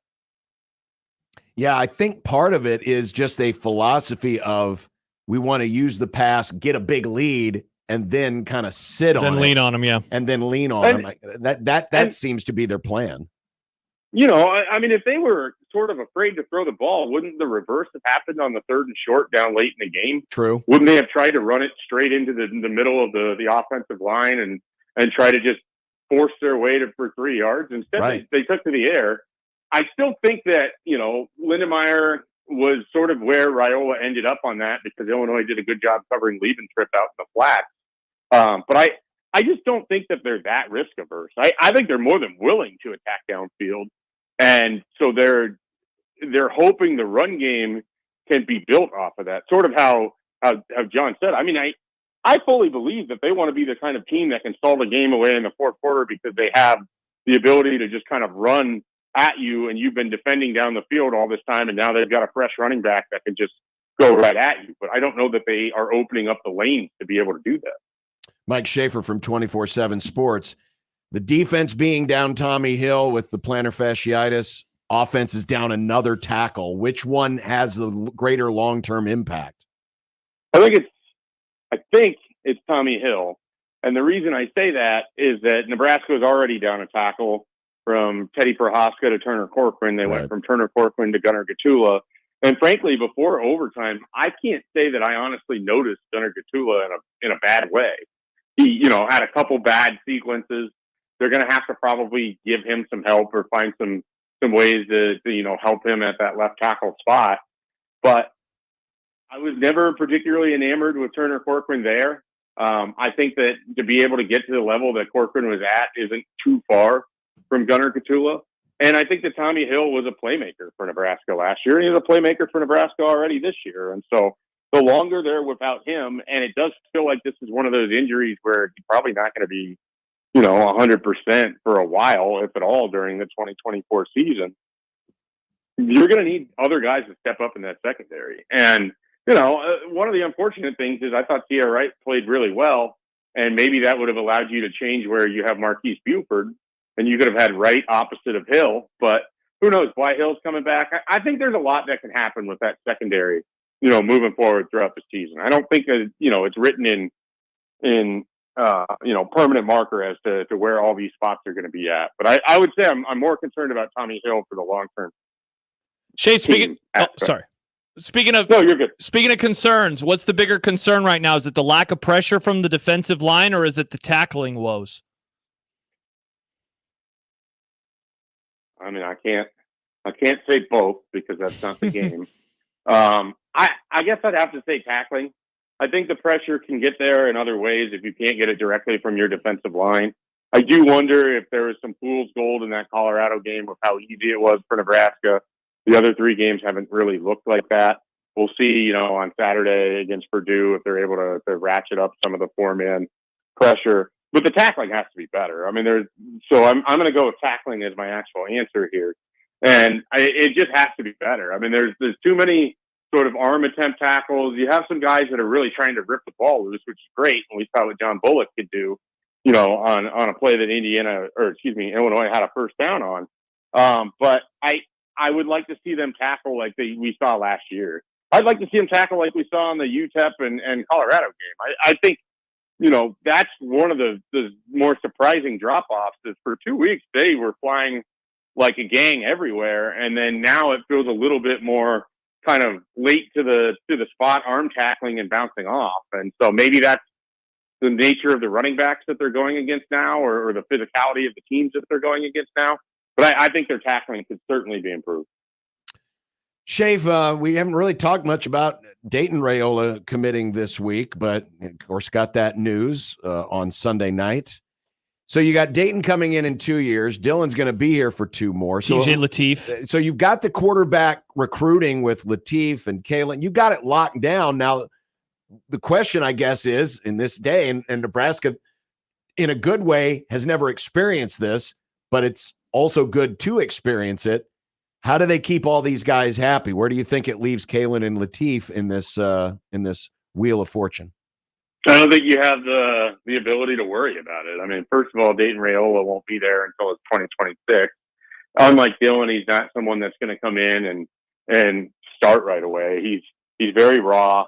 He's a guy that needs to be developed. He's going to spend a lot of time with his private quarterback coach to try to, get better in that regard. The best thing that's happening for him right now is he's getting real game reps on Friday nights in Buford, Georgia. And so, he doesn't even really factor into the equation. Daniel Kalen's sort of the one where you're like, okay, how is he viewing this? Because he sees everything that everybody else sees. Dylan Raiola is not going anywhere, presumably. And so, how does he feel about that? Or has Nebraska, which has done a really nice job of building up a Daniel Kalen every opportunity that they get, have they been in his ear and basically saying, hey, just keep chopping wood, keep making yourself think that you're going to be the starter, and eventually that opportunity is going to come and you're going to be ready to run with it.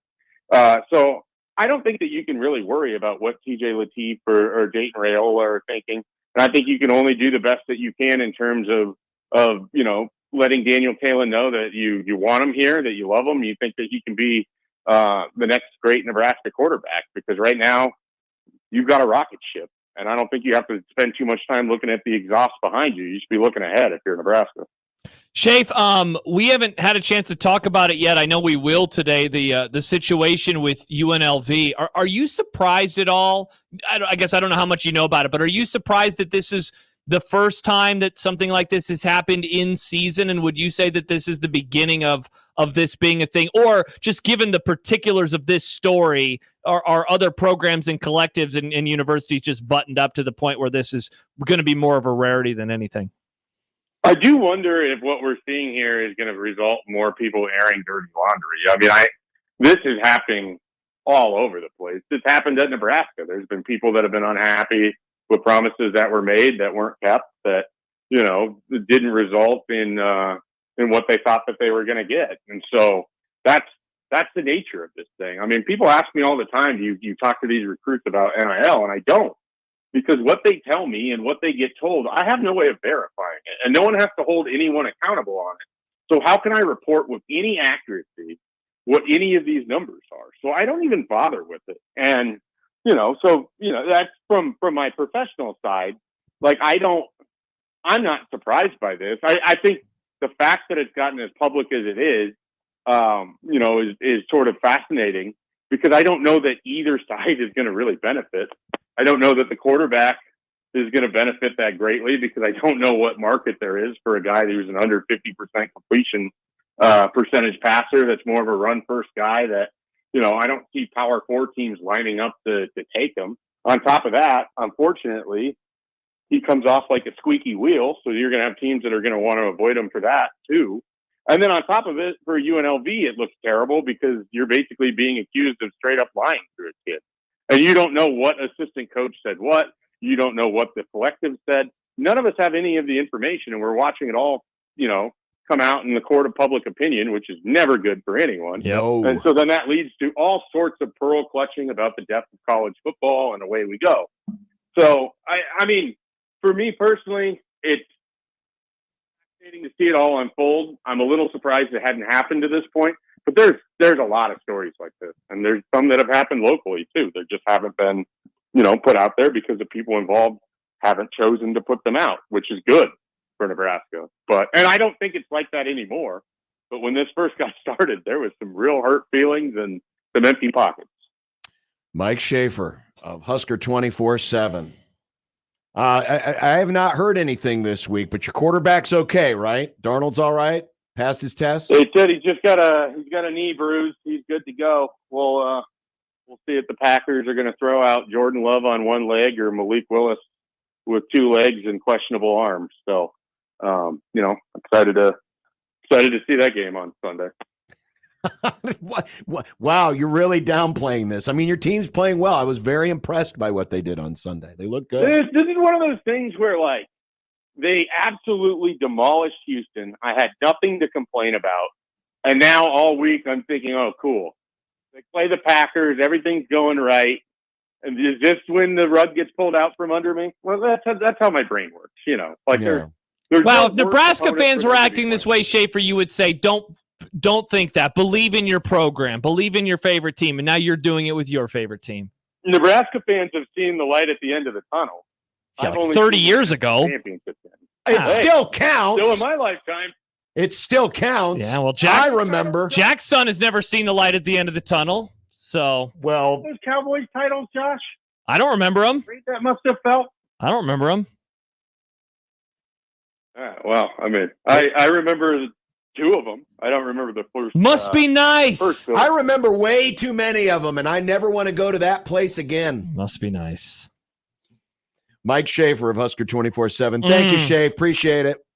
All right, guys. Have a good one. Bye, Shafe. So the story, and if you missed it, UNLV's quarterback is redshirting after getting his team off to a 3-0 start. Yep. And it has to do with a spat over what was promised and what wasn't delivered. We'll have more on that. Some Stumanji numbers. Oh no, those are going to be monstrous. They usually are. Oh, yeah, they're going to be monstrous. Oh, would you still listen to this? Listen to Nick's voice. What? Yeah, you're so happy that Nebraska's bad and you picked it right. If you popped the hood yet on our thing? Have you fixed the don't you plug some I'm not things in? qualified. I'm not qualified to do that. I don't want to break it more. Go I tried to the to fix it airport last and time and I drag broke him it back more. here. He's probably in the air by now. Go to the plane. You know, we can't promise that we're going to fix the video today, but you know, we can promise, John. No. We're giving away Val's passes this week with a fun new game. New game? Would you like to tell me more? Nope. Stay tuned for details. Ooh. But Val's passes is the fun new game. Hey, why don't you just pick up the phone and call us? It might be caller 4. You never know what the game is. Ooh, the caller 4 game. What a great game That's it is. not happening right now, by the way. No, it's not happening now, but I believe that's also the zone deal this week. Correct?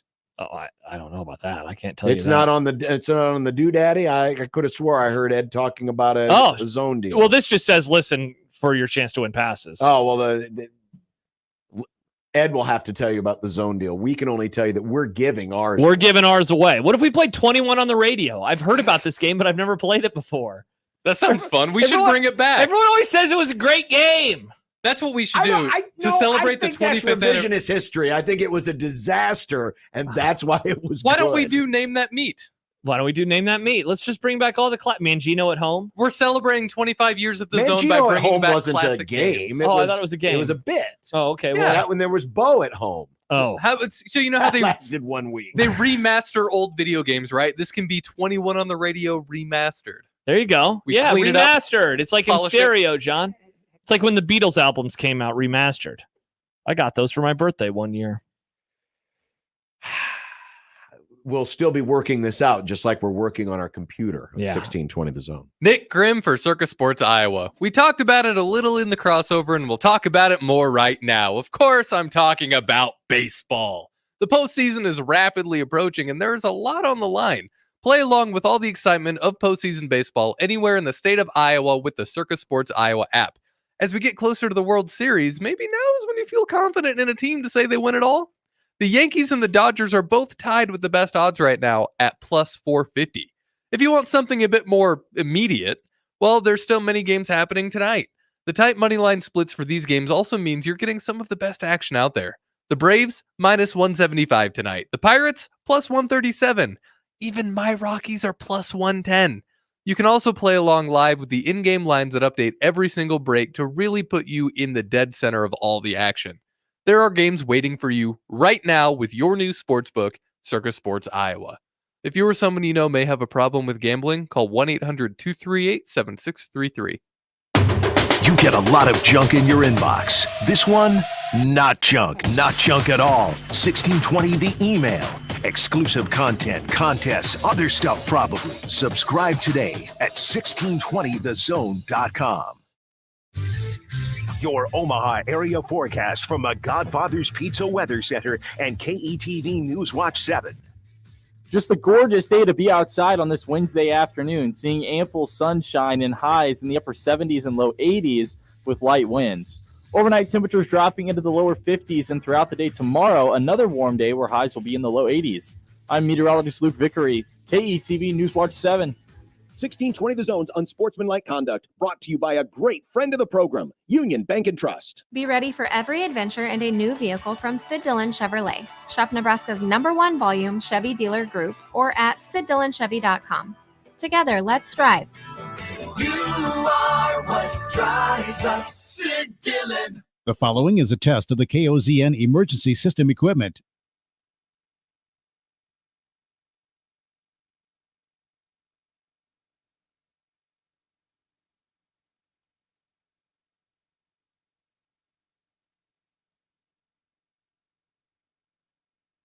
The data tones you just heard are used in the emergency alert system. This concludes testing of the KOZN emergency alert system equipment. This station serves the Nebraska operational area number 1. Velocity Clinical Research in Omaha conducts clinical trials for investigational treatments and research. Typical studies involve medications for high cholesterol, diabetes, infectious diseases, and acne. Some current studies include low T, RSV, fall influenza, pediatric obesity ages 12 to 17, adult obesity, and asthma. Velocity also performs vaccine studies. Studies are medically supervised and do not require insurance. Velocity recognizes your time is valuable, so they offer compensation for study-related time and travel. Find out more at velocityclinical.com clinicaltrials.com. Horseman's Park is open at Warhorse Casino. Now you can watch, wager, and earn rewards on live races at Horseman's Park and from the nation's top tracks on more than 110 flat-screen HD TVs. Plus, enjoy delicious food and beverages, dedicated horse player hosts, and more. Experience the excitement of simulcast horse racing 7 days a week, as well as 800-plus slots and progressives, 19 table games, and sportsbook. Come play at Horseman's Park, 63rd and Q Street in Omaha.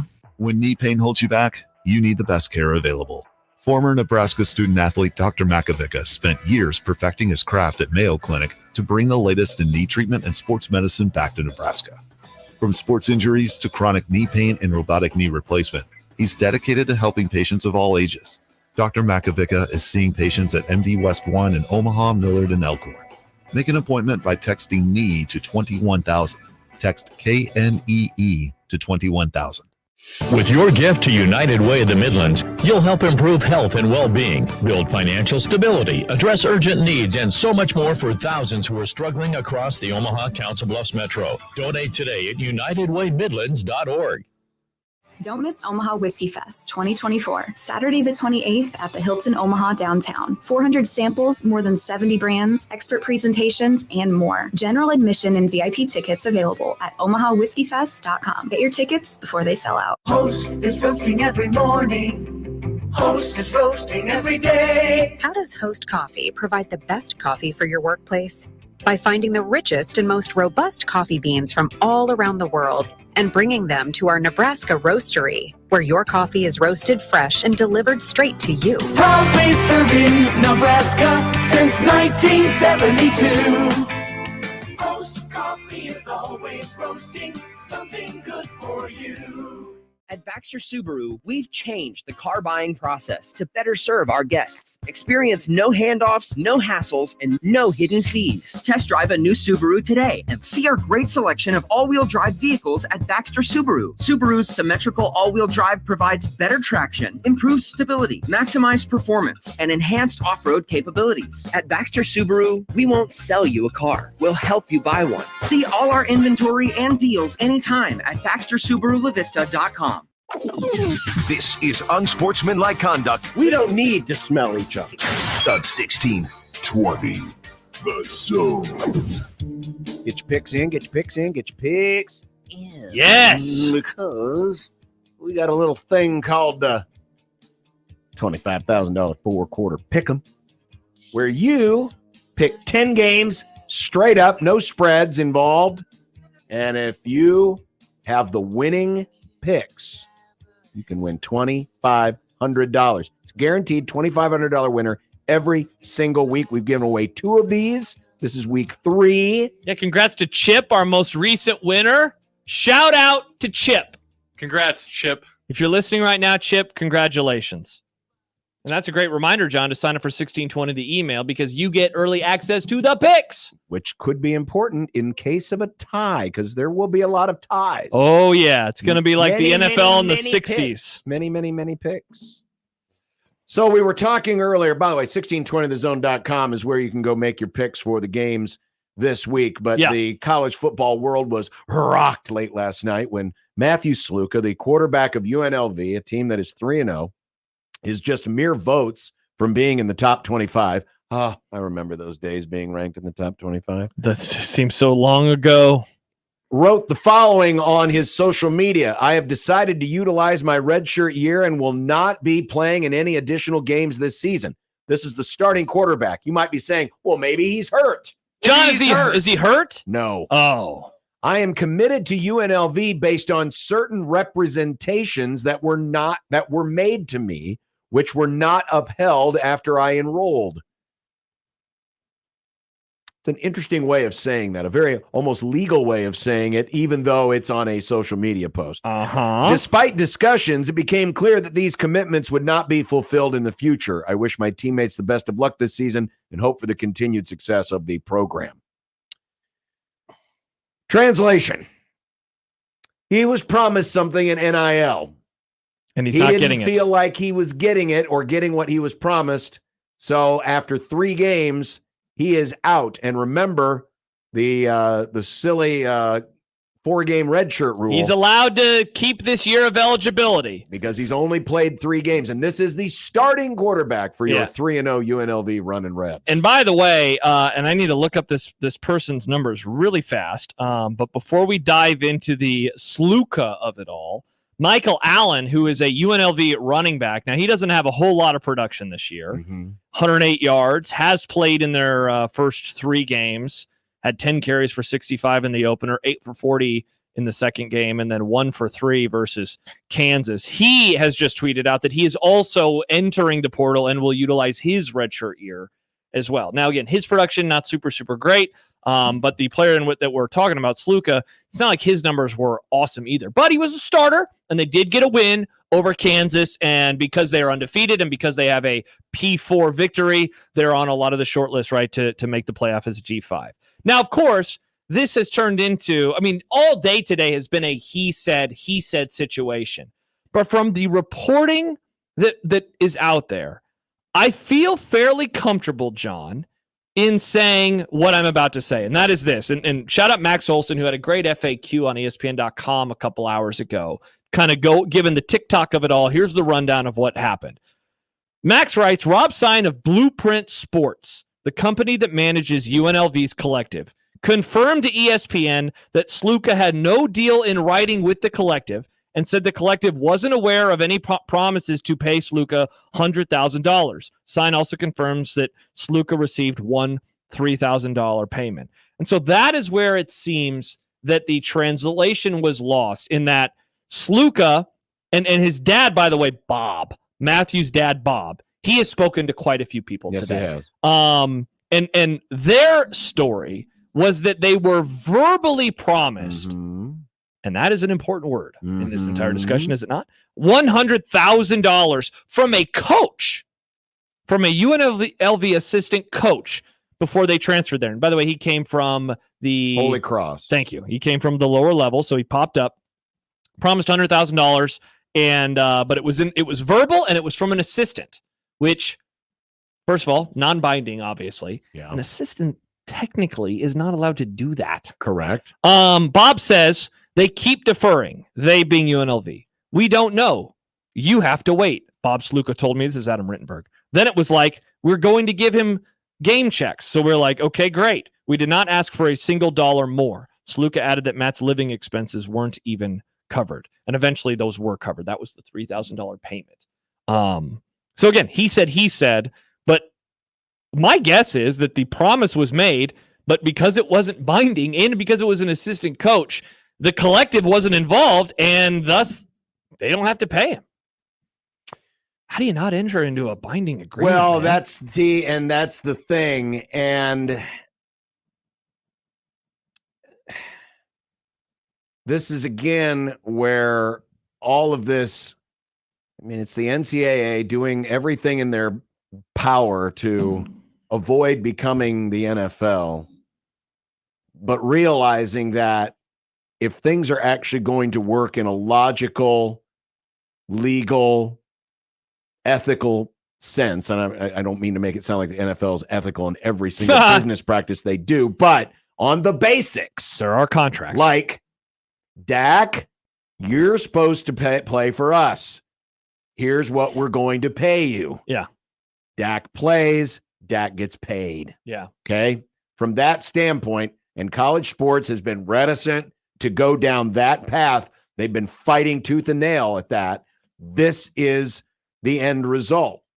Now, some might say, well, but, some of the NIL collectives, they have contracts and it's all legal, and that's fine, but it's still, it's still a lot of he said, she said, or he said, he said.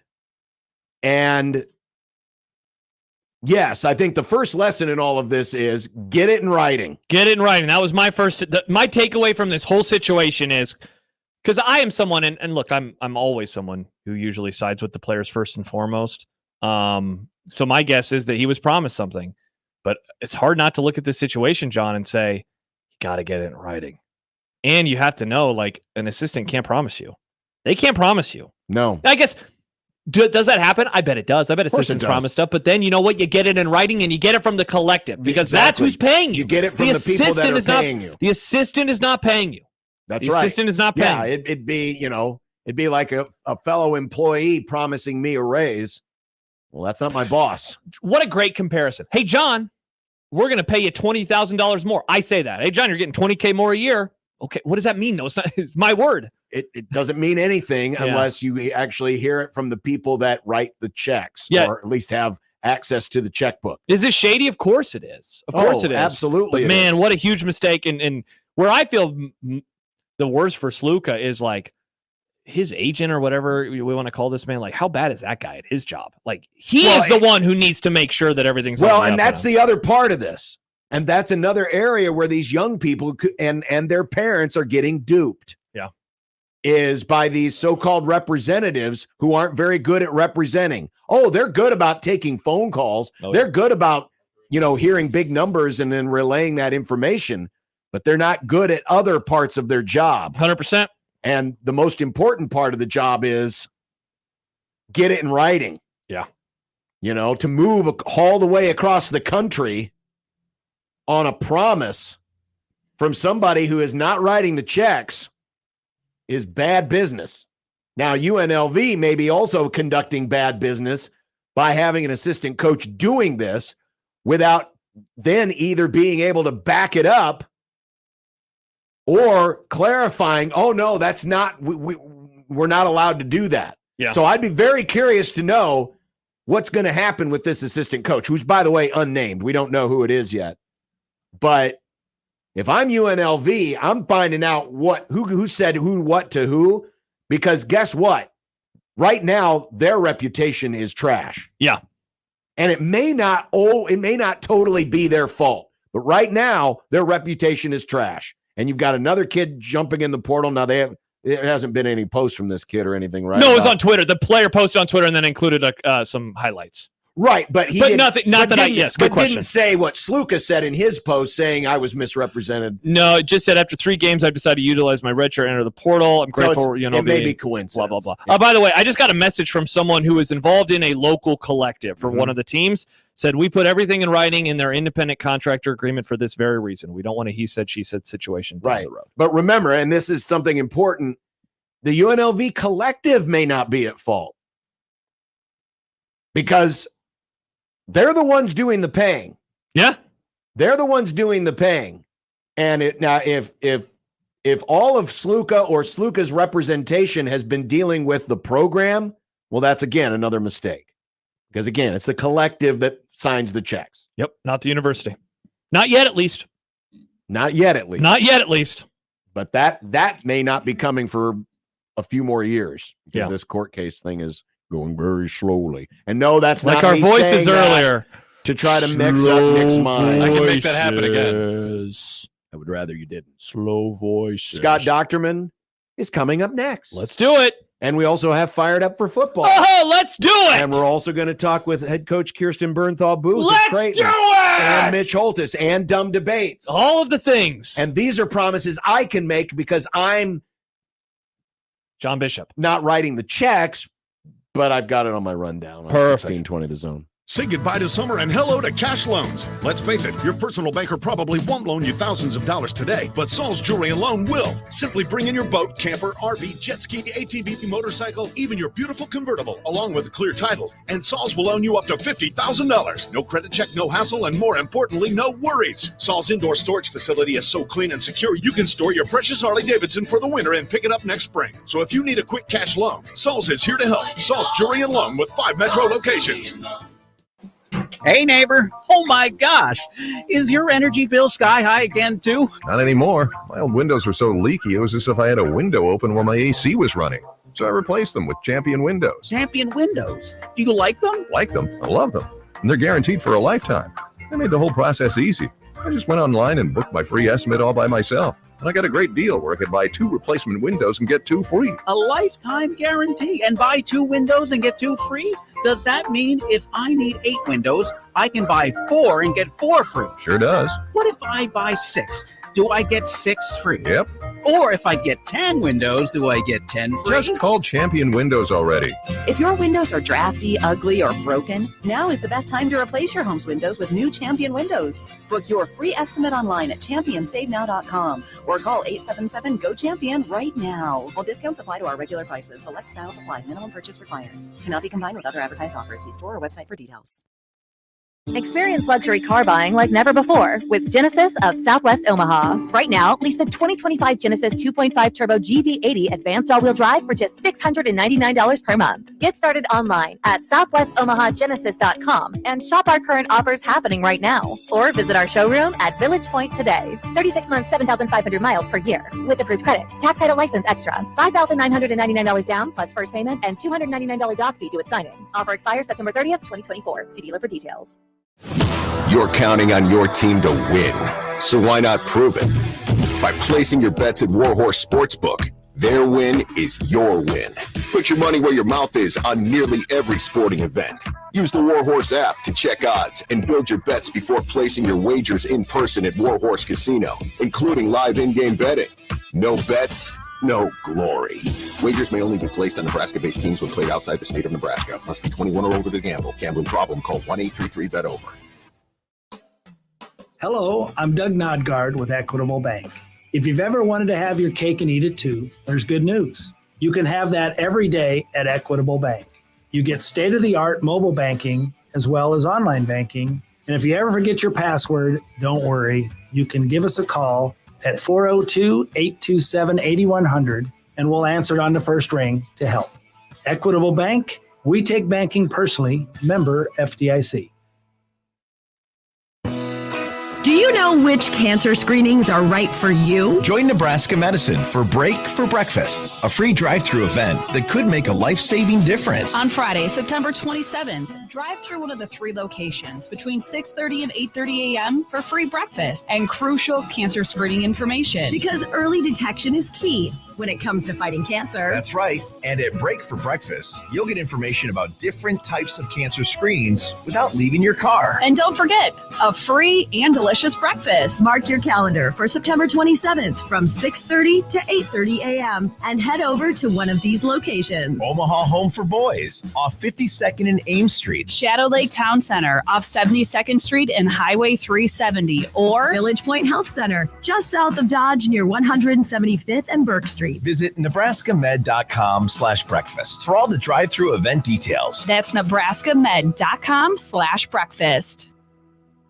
News Talk 1290 Coil is your radio home for Omaha Storm Chasers baseball, proud AAA affiliate of the Kansas City Royals. Tune in to hear every pitch, every hit, and every out as the Chasers play at Warner Park and across the International League in 2024. With the voice of the Omaha Storm Chasers, Nick Batters, on News Talk 1290 Coil. The Storm Chasers host Columbus tonight for Game 2 of the International League Championship Series at Warner Park. First pitch scheduled for 6:35. Hear all the action on your home for the Storm Chasers. 1290 Coil. 1620 The Zone's Unsportsmanlike Conduct is brought to you by Union Bank and Trust. Now back to the program. Come on, Chasers. You got to win tonight to force Game 3. Let's go. Let's go, Chasers. Good luck to the Chasers tonight over at Warner Park. Let's welcome in to the Grum, Scott Docterman, our good friend from The Athletic, covering college football and the Iowa Hawkeyes. Mm-hmm. Yes, that's right. They're 2 separate entities. Oh, wow. Not anymore. They're scoring points They're now. scoring points and running for yards, Scott. Go You got to. People in Iowa got to feel dizzy right now. I think they're pretty excited that they have the nation's leading rusher after 4 games and Caleb Johnson, and they're blocking people and they're scoring some points, and the drive for 325 is coming a year too late. But overall, I think they're 3-1. They're still mad about the loss, but overall, I think they're feeling okay. Is it surprising how it's happening that Johnson is the one that's breaking out? Because it's not like, obviously Cade McNamara is not throwing for 400 yards a game or anything like this. Is this about as Iowa away as Iowa could improve their offense? Well, yeah, I think to an extent. I mean, it's really been a different type of running attack that they've employed this year versus the past, that they've employed more of a mid zone run as opposed to a stretch and a inside zone. So I think this is some of the changes that Tim Lester has brought, and it's allowed their linemen to get into their blocks a little more quickly than in the past. And I think Caleb Johnson was somebody that they've always thought had the ability to do something like this. 2 years ago, ran for almost 800 yards as a true freshman, and last year he was dinged up quite a bit. And so now that the line is healthy and a little bit more experienced, that they feel pretty good about it. And I think that's really been the source of why they've had some offensive success. Scott, I wonder how much better you think the offense is this year versus, let's just say, like the last 3 years. And along the lines, like, the defense is worse than it's been, right? And because I wonder ultimately, are they a better team, or is it about the same team, but they're just doing it in a slightly different way?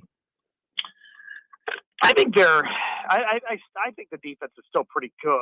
It gave up some big plays a couple of times, which is kind of uncharacteristic. But overall, I mean, they're allowing like 60 yards less rushing per game than they were at this time last year. I mean, so I think overall they feel pretty good about the defense, and the offense is better because it couldn't be worse. I mean, it was the worst offense I've ever seen. Yeah. Last year, and Cade McNamara hasn't put together a lot of terrific passing days. He's had some more completions, and the completion percentage is higher, which is great for Iowa. But they've got a lot of room to grow in that area. They've made a few strides, but they're certainly not a behemoth or anything. So they've got a lot of room there. But I think overall they feel that Iowa feels pretty good about what it has right now. Scott Docterman of The Athletic joining us on the 42 Degrees The Source hotline. Scott, there's a pattern that usually develops in our talkie space, especially when it comes to college football. There's a team that gets picked low, then that team overachieves early in the season, and then folks start jumping on the team's bandwagon. And then other folks get triggered by the first folks, and they start to say, no, they're actually not that good. This year, around these parts, at least here in Nebraska, it seems like that team is Indiana. I am curious how you see the Hoosiers in the first month, and which side of the fence do you fall on? Are you one of those believers in Indiana, or the counter folks saying, well, but they haven't played anybody yet? I mean, for me, I'm kind of built this way, and that I see kind of the middle on this, and I think they've been very impressive in the way that they've played. They've dominated every opponent. UCLA was particularly so. That was the one I was most interested in, and they really crushed the Bruins in their Big Ten opener in the Rose Bowl, and looked very impressive doing it. I am impressed with Indiana. I think Kirk Cinetti has done a great job of providing, bringing a lot of players from the portal. I think 13 of their starters were portal guys. They got a great quarterback, and Curtis Rourke. He's been tremendous for them this year. I also look at their schedule, and it's very advantageous. I mean, they play at they play Maryland and Northwestern before a bye, and then they play Nebraska, and later on they play Purdue. So they really have a chance to have a really nice season. I think that they're playing really well. That said, I'm not so sure that they are a good team or potentially very good team yet. Because you just don't know with some of the competition. I mean, they played my alma mater, who's lost, I think, 26 games in a row, Western Illinois, and then they scored 77 on them. So as far as I know, Indiana's it's really still up in the air as to how good they are. Scott, speaking of preconceived notions, going into the Big House this past weekend, the idea was that USC had improved a lot on defense, and they were going to, prove themselves to be a legit Big Ten title contender. On the other side of the field, Michigan, not just a drop-off, but a pretty large drop-off from last year's national championship winning squad, and maybe a 4 or 5 loss outfit. I wonder if this is a game where, even though the result went against that narrative, if you could still feel the same way about each team coming out of a surprising Michigan win. I agree with that. I think that Michigan has not been very impressive at all. In fact, you look at the game before USC, they beat Arkansas State 28-18, and then Iowa State wins 52-7 against the same team. So I think Michigan's got a long way to go. I mean, passing wise, they are nowhere near where they've been, any time in the recent past. And so that's going to catch up with them, and that's going to catch up with them in a bad way against even some average teams. and I think they ran the ball with effectiveness. They have they're a good defense, so they're going to be in a lot of games, but I don't know that they're going to be able to win like they aren't going to be able to win like they have been. But that said, with USC, we seem to forget that. I mean, going to Michigan is not easy, and you're in LA, and the way they played against LSU told me that they've made a lot of strides. Now LSU may not be a great team either, but I think LSU is a competitive team, and I think going to Ann Arbor, putting up that kind of a fight, coming back, and then kind of letting it, one slip up, one bad play at the end really cost them. I think USC is still going to be a very competitive team in the Big Ten. Maybe not for the championship game, but I think they could be in that 3, 4, 5 range. Well, one of those teams certainly in line for that championship game. Of course, we all kind of assume that Ohio State's definitely going to be team 1. Team 2, right now, the top 2 candidates are Oregon and Penn State. Nittany Lions, a 3-score favorite over Illinois this week. Certainly Illinois, touchy subject around these parts, given what happened last Friday. But does this seem a little weird to you that Illinois, coming off this big win, they've got probably 2 of the more impressive wins of any Big Ten team, beating Kansas and beating Nebraska, that they're this big an underdog to Penn State? I am surprised about that. I thought maybe they'd be a 10-point dog, not a 17 or more dog in this game. So I was surprised to see that. And I think Illinois has played well. I mean, as mentioned, they had an adverse situation in Nebraska. I mean, in that kind of an environment, and a team that was playing really well and came back and won. And Luke Altmaier's had a really good run here with 10 touchdowns, no interceptions. They've got 2 really good receivers. But I think this is going to test them significantly. How do they respond to success? And sometimes teams like this really fail in the face of that, which is they have a big, impressive win, one that they're proud of and excited about, and then they go on the road, and it could be against a good team like Penn State, or it could be against even an average team, and lay an egg. And Illinois' past is filled with those moments. So in some ways, I think if it was on a neutral site in a regular week, it might be kind of a close game. But I kind of wonder what Illinois' mindset's going to be going into this game. And, Penn State's going to get, one of its bigger tests off the get-go. And so I'm really looking forward to seeing what can happen here. Scott, kind of along the lines of that game, is there a non-obvious national championship type matchup that we're going to have, or I guess maybe conference race matchup? Like Oregon and Ohio State obviously is going to tell us a lot, right, in a few weeks. Is there a game outside of maybe that you are really curious to see, whether it's Ohio State, Iowa, Oregon versus anybody that can teach us something about the teams in the Big Ten right now? In a couple of weeks, we're going to see Penn State versus USC. And I think that's a game that will really give us an indication as to who might be in that conversation between, especially those two. I think there's still a lot of teams that have that potential. I think Iowa does, if Iowa's passing game can come around. And the only, opponent that you would look at and say that it's probably a loss is next week they go to Ohio State. But after that, they've got a lot of even type matchups. I think Oregon's in that situation for sure. Although it may not seem quite as strong as it once did, but going to Michigan and Wisconsin in November is going to be somewhat of a challenge, I think, for the Ducks. And Penn State, it also goes to Madison and I think goes to LA. So they've got, upcoming games, Ohio State. So there's all kinds of different markers throughout the course of the season. But I think that Penn State USC is going to tell us a lot, because I think the loser is going to have a really tough time trying to get to the playoff, if nothing else. Scott Docterman of The Athletic on the 42 Degrees The Source hotline. Of course, the biggest game in college football this weekend will be Saturday night with Alabama and Georgia. The result, and obviously how it gets there, is going to be a huge talking point. We're all interested in seeing how this matchup goes. But how much of this also will be fascinating to see, because it feels like this is like one of the first really big games that's going to help shape our opinion on the coming playoff. And this will be like the first time that we get to apply the 12-team playoff conversation to the result of a mega SEC regular season game. Yeah, good point. Because this isn't. Both teams are both going. No matter who wins, who loses, both teams are going to look to still be in that race. However, if you're Georgia and you lose this one, and then you lose to say Texas, you're not going to be in the SEC championship, which means you're automatically going to be one of the teams that has to play. In the first round, and then then they have teams like Tennessee on the schedule.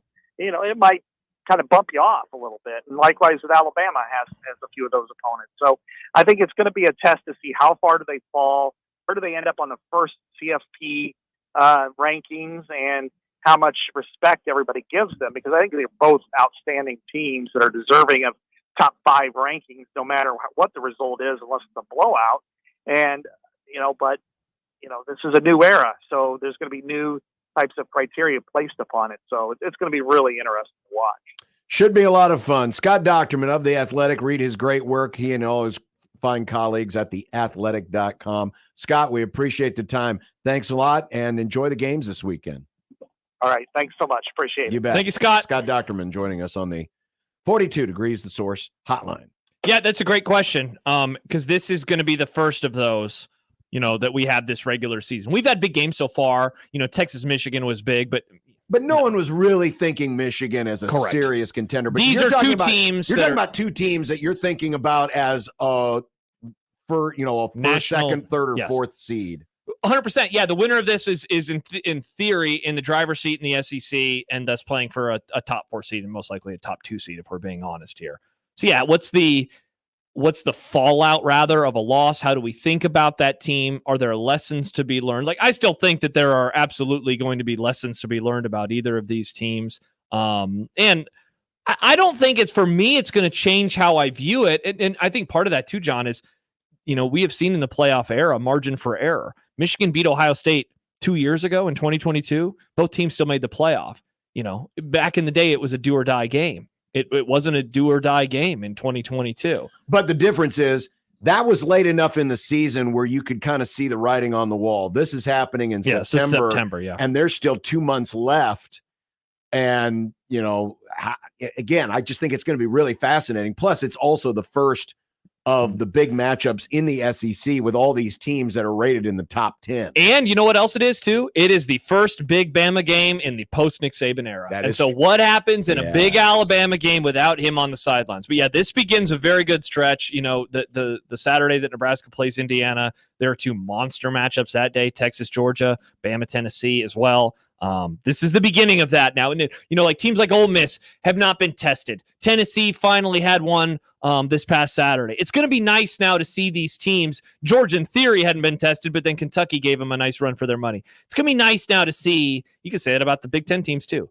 Ohio State, they haven't been tested. I don't think they will be this weekend versus Michigan State, but maybe Iowa. It can make things interesting next Saturday. It's just going to be nice to see some of these games with these teams that, to this point in time, haven't played in any big non-conference or conference matchups. Well, on that subject, it's time for Fired Up for Football. Lovely. You sound so sad. Are you not fired up for football, No, John? He doesn't have a high school game this week to boost his grade. Oh, very interesting. The That boost is boy. true. That Give is John true. a booster seat. That is true. We don't have Baby a true John rival. needs a booster seat. Alabama and Georgia don't play for a trophy. Yeah, it's hard to argue with that. That is weird. Corn Nuts writes, I like corn nuts. If Nebraska loses to Purdue, I'll give Josh $500 for his Boston trip. Wow, so you'll eat mayonnaise, and I would get $500. Wow, you really want Purdue to win now. Man, oh man, oh man. Might as well just call you Greg and Lincoln. Mr. Purdue boy over here. Hey, the guy offered $500, John. That's not nothing. And I will just reiterate. I think Josh should host Big Red Overreaction after this game. I think you need to join Gary and John. Nah. I think you need to join Gary and John. John being forced to eat mayo as a punishment for this would be amazing video content. Yeah. And I hate video. I think video content sucks. Well, that's a good thing it's not your job then. Yeah, you're not the director of video. You're the director of mayonnaise. That ain't going to happen. Get John a little Nebraska's going to win this game. Oh, yeah. Put that on the super. I guarantee it. Matthew says Josh can be bought. Yep. Odson says, hey, go to break. All right, I guess we have to go to break. 16:20 in the zone. Live from the Host Coffee Studio, This is 1620 The Zone. 1620 The Zone. Traffic. From the Pyramid Roofing Time-Saving Traffic Center, nothing major as far as wrecks to worry about this afternoon. We are seeing a slight delay on eastbound I-80 between 680 and 72nd. If you're west on I-80, delays go from 42nd to 60th. We've got a delay on northbound 204th at Q Street, on westbound Dodge from 108th to 120th, and on eastbound Dodge from 50th to 45th. I'm Mike Neville. This time-saving traffic is brought to you by Lanahaw Nurseries. Shop Lanahaw Nurseries anniversary sale and enjoy 30% off their homegrown B&B trees, potted shrubs, all perennials and grasses. Savings so good, you can't afford to miss them. Lanahaw Nurseries, 192nd and Center. Hey folks, it's Garen with Shamrock Roofing and Construction. Man, we really took a beating this spring. But now, time is running out to get your roof replaced following the historic damages from the massive spring storms. Only Shamrock has the supplies and the manpower to get your roof done fast. And with fall just around the corner, don't wait. Let Shamrock inspect your roof for free before friends and family head your way for the holidays. Don't wait till it's too late. One call does it all at Shamrock Roofing and Construction. Visit shamrockroofer.com. Cross Strain Brewing Company, the official sponsor of One Beer Friday on 1620 The Zone. Cross Strain Brewing Company, always evolving, trying to make every beer enjoyable, drinkable, and leave you asking, what are they going to do next? Join them at the original location in La Vista, downtown at their DraftWorks location, or be the hero at your tailgate this fall when you bring a Cross Strain brew with you. Find out what's on tap at KROS strainbrewing.com. Cross Strain Brewing Company, where beer is never boring. Equitable Bank. We take banking personally. EquitableOnline.com. ZZ Top, the Elevation Tour. October 1st, Liberty First Credit Union Arena. Playing all their classic hits. ZZ Top. On sale now at LibertyFirstCreditUnionArena.com or at the box office. Prescriptions require an online consultation with a healthcare provider who will determine if appropriate. Restrictions apply. See website for details and important safety information. Subscription required. Price varies based on product and subscription plan. Hi, I'm Dr. Peter Stahl, board-certified urologist and senior vice president of men's sexual health at HIMSS. In my 12 years of practice as a reproductive urologist, I've helped many guys with ED, and it has never been more convenient to treat than it is right now, thanks to HIMSS. It really wasn't easy before. You had to take time out of your day, come to a physical office, and see a specialist like me in person. Now, through HIMSS.com, you can get world-class sexual health care and a full range of treatment options for ED through a 100% online process. It starts with a free assessment from a medical provider licensed in your state who can determine if ED treatment is right for you. If prescribed, your medication is shipped to you for free. So don't wait. Join the hundreds of thousands of guys who've gotten help for their ED through HIMSS. To start your free online visit and find ED treatment at up to 95% off brand name prices, go to hims.com/radio. That's hims.com/radio for your free online visit. At Union Bank, people don't have your money. Your money has people. First home people, investment people, people who answer the phone and your chats, dream car people, dream retirement people, driving your dream car in your dream retirement people, small business people, credit card people, and all the other people you need. At Union Bank, our people help you do more than you dreamed possible. So stop in and say hello. We can't wait to see you. Union Bank and Trust. Member FDIC. KOZ and Bellevue, Omaha, Council Bluffs. This is 1620 The Zone.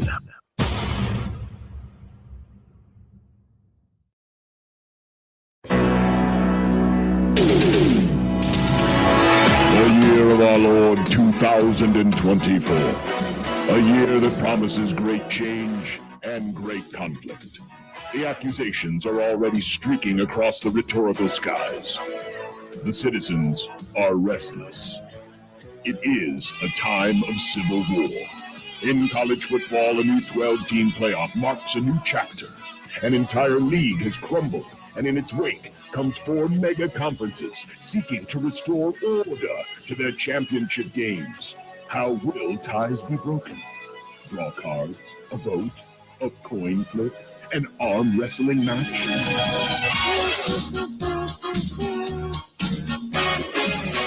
The National Football League brings its own unique drama to this action-packed card. The Chiefs go for an unprecedented three-peat. A new kickoff will restore action to special teams. Nope. And Aaron Rodgers will attempt to set a that one personal kickoff? Jets record of 6 plays in a single season. Did that. Friends of the program, lend us your ears.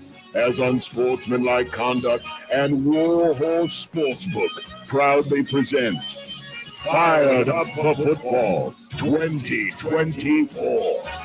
Now, let's try in this segment to stop with the baseless accusations Baseless. that have Interesting. been flying. And I will take my responsibility for accusing you of having no morals, no scruples, no standards. Yeah, I was going to say you started it. No, you started it We'll by get to Eccles saying later, that I Nick. don't like football, when it's been proven in the last couple of weeks in this segment that I actually like it more than you do. No, because I've you given it better juiced. grades. First of all, it was one time, and it was you juiced the numbers. You put a high school game in there that you didn't even watch. Is that football? You didn't even watch it. Is that? We football? never grade high school football, John. Is that football? No, it doesn't count. Oh, it doesn't count. I'm pulling a Ravi when he said that 8-man football is pretend football. We don't speak his name here anymore. Oh, that's right. Edit that out of the podcast, please, Nick. He's a traitor. I'm pulling a blank. Trader. He's a traitor. Yeah, we He likes traded. to swap vehicles occasionally. He does. Loves hot dogs. So you don't want me to say that you don't like football? Well, let's just go through these games and enjoy them for what they are, and tell the folks that we got week 5 in college football, week 4 in the NFL. Man, it's going by too fast. Oh, would you stop? Can we go back to week 1 again? I just want it to be week 1 forever. Week 1 was nice. I do like week 1. The Dolphins won, the Cowboys won, the Rams lost. It was a great week. Tua wasn't scrambled again. Yeah, Tua had a normal brain. He'll never have a normal brain again. Nope. It's, of course, powered by Warhorse Sportsbook. Thank you, Warhorse, for sponsoring Fired Up for Football. So the college slate goes first, and the before Saturday games. Yeah. Our Army is taking on Temple, 6:30 on ESPN. So Army undefeated. If you people forget, if you'd like to watch competent football instead of the trash you're going to get on Prime, this is the game for you. Not a bad idea.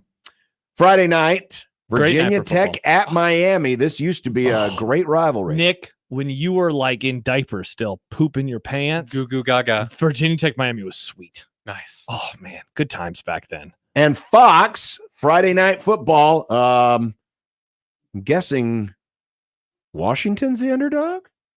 Well, that's a good right? question. Well, look out. Whoever the underdog in this is. Yeah, go to the Warhorse Sportsbook and find out who the dog is in this Yeah. game. But this is your Friday night game, Washington and the Rutgers. It would be funny if they Classic were. Big Ten matchup. You know, when I was growing up as a child, I used to go, man, I love these classic Big Ten games like Wisconsin and Iowa, Ohio State and Michigan, and Washington at Rutgers. Nice. It would be funny if Washington was the dog, because they are Bark, the bark, Huskies. Nick. Bark, bark. Famously dogs. The early window on Saturday, big noon kickoff. Nice.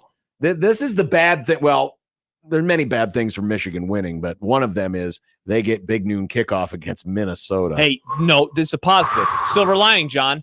It's not a great game, and thus you don't have to listen to Gus Johnson. Positive boy, positive boy. Are you going to be at that one? No, nobody asked me to be anywhere this week. I'll be at home. ABC's got Kentucky and Ole Miss. Watch a little lane train. The ranked versus ranked matchup in the early 11 a.m. window is Okie State and Kansas State. Two teams coming off of some stinky losses. Stinky. Dude, Kansas State got rocked, and Oklahoma State looked like crap. Yeah, Oklahoma State can't run the football. Don't they know it's 2024? You got to be able to run the ball to win in 2024, and they can't. Their offensive line sucks. Gross. Poor Ollie Gordon. They can't block for Ollie. I miss throwing the ball. Well, it doesn't happen anymore, Nick. America's darlings, the Indiana Hoosiers, are hosting Maryland on Big Ten Network. Nice. In the 2:30 window, Arkansas, Texas A&M from Jarrah World. Oh, fun. I hope Jarrah is not near either of these locker rooms with his tape measure. Oh, yeah. Did you know that video is 5 years old, apparently? It still happened. No.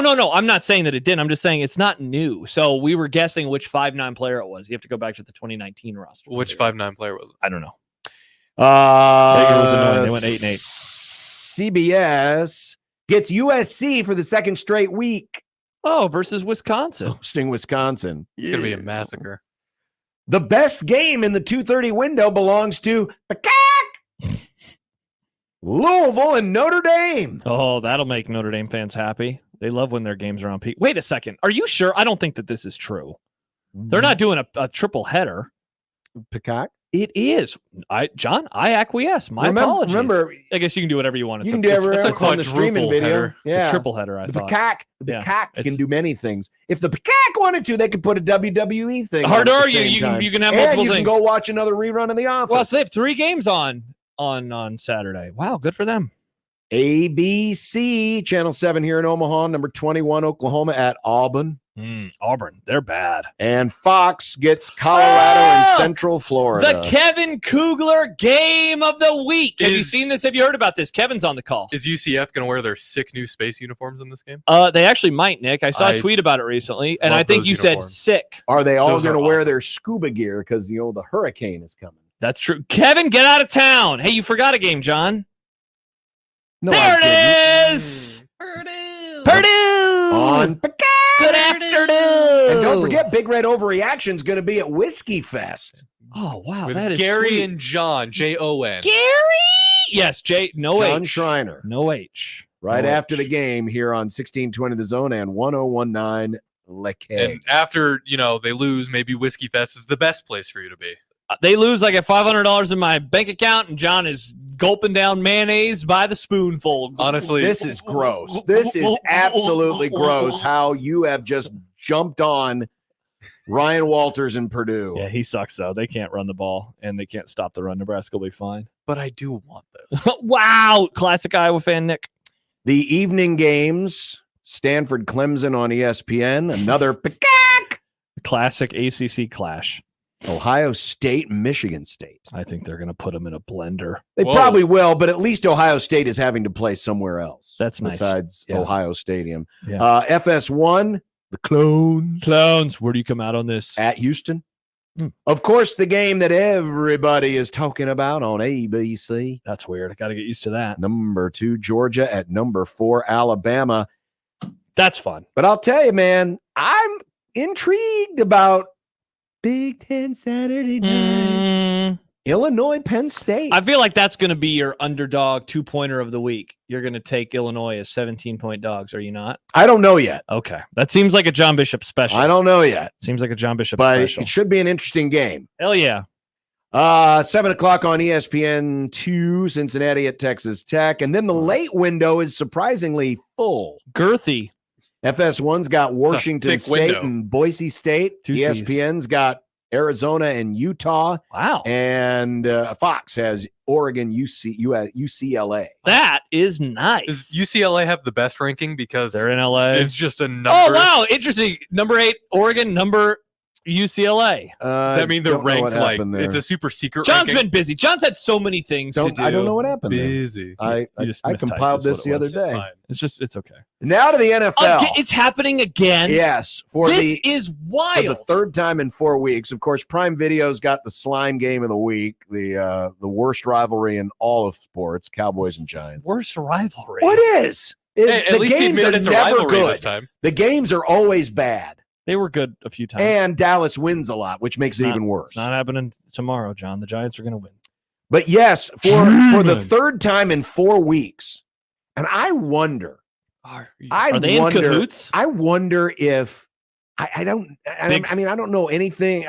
Big all cahoots. of how this all gets decided, how Omaha gets one game and Lincoln gets another. Yeah. But I wonder if the DirecTV lawsuit has something to do with this.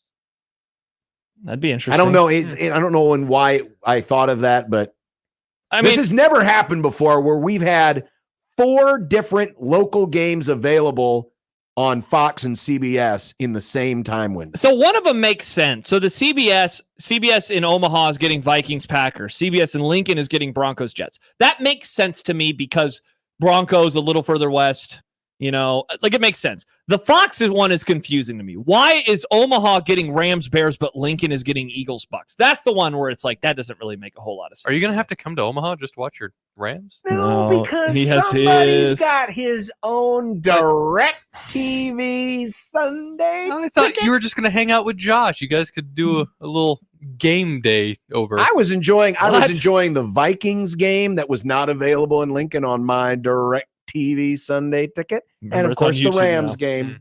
Nice.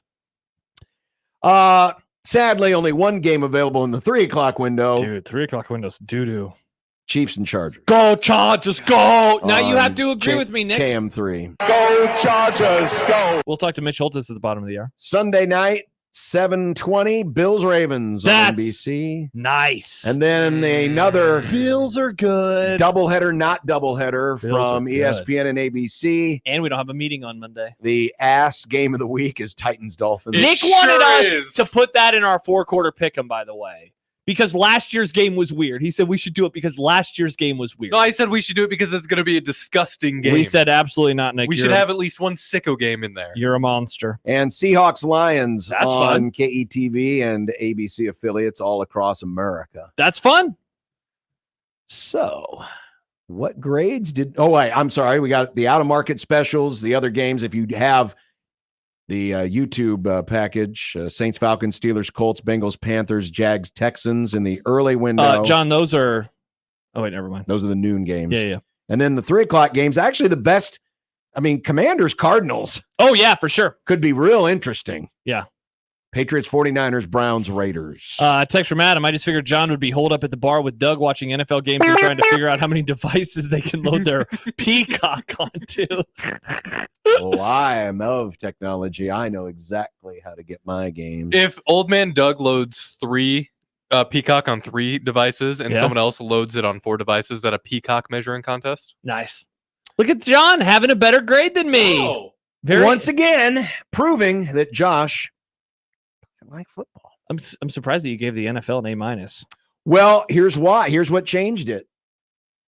Having all those games available for the local folks. When I look at my grading system, I don't do it that way. I look for good games, but I also look for balance in all the windows. Now, I was actually going to go lower than an A- because, but then I sent in my grade, and you wanted to have a better grade than me to troll. Contrarian John. No, classic John. No, he's trying to prove a point now. Listen, Trump. This is not true. Nice. I was actually going to downgrade it because of the stupid Cowboys-Giants game, which should never be on television anywhere ever. You're so weird. It's a bad game. Nobody is arguing, but you always just take it to these extremes. Because it's a bad game. They should drop a nuclear bomb on the game. No, just don't watch it. Is Dallas there? Just don't watch. John, that's mean. People live in Dallas. You monster. Yeah. One guy sadly didn't make it out of Dallas last time. And I bet you were pumped about that because he voted blue. But then Jarrah wouldn't have a glory No, hole. that's He'd when have the a glory blue people were crater. good. Oh, interesting. No, but I thought, see, the thing is, the early win, you got a lot of great balance. And even the Chiefs-Chargers game, it's going to be interesting because the Chiefs play everyone close. Is Herbert playing? Gross. I don't know if it even matters. Plus, you get the great Monday night game, great Sunday night game, and the college slate. The 2:30 window is mid. But you do have Louisville and Notre Dame. But you've got good balance. You've got a lot of choices. Well, we agreed on the college, especially in the late night. The late night sometimes can pull the grade down because I'll be asleep. Be tired. Again, I'll be up watching these games. The football hater will not. I have to get up and go for my run. Nick, 3 of them. Whatever you play these days, give it 3. I gave it an A. It should get 4. All right, give it 4, Nick. One more. Here we go. I wanted to wait for it. Nice. Awesome. Fire for Josh football. is a B+ player this week. Yep. I gave it an A-. It's a good week. It is. This is the best weekend we've had so far, right? Balance-wise, yes. Yeah, this is the best in terms of college. And it has the biggest college football game of the season so far, which is nice. That always helps. And, dude, Bills-Ravens is fantastic. That game could be awesome. Bills-Ravens very interesting. Is going to be one heck of a game. You know who else is going to be one heck of a guest? Coach Kirsten Bernthal Booth joins us next from Creighton Volleyball on 1620 The Zone. 1620 The Zone is giving away $25,000. To celebrate our 25th anniversary, we're giving you a chance to win $2,500 every week during the football season with a $25K four-quarter pick'em. Pick 10 games curated by us every week straight up. And if your right picks were in first, the money is all yours. Pick on 1620thezone.com. Come on, let's go! Subscribe to our email for exclusive early access to get your picks in before anyone else. The 25K four-quarter pick'em. Powered by Dr. Justin Makovica with MD West One. Thanks, Doc. And Rib Shack. Welcome to the Rib Shack. And on 1620 The Zone.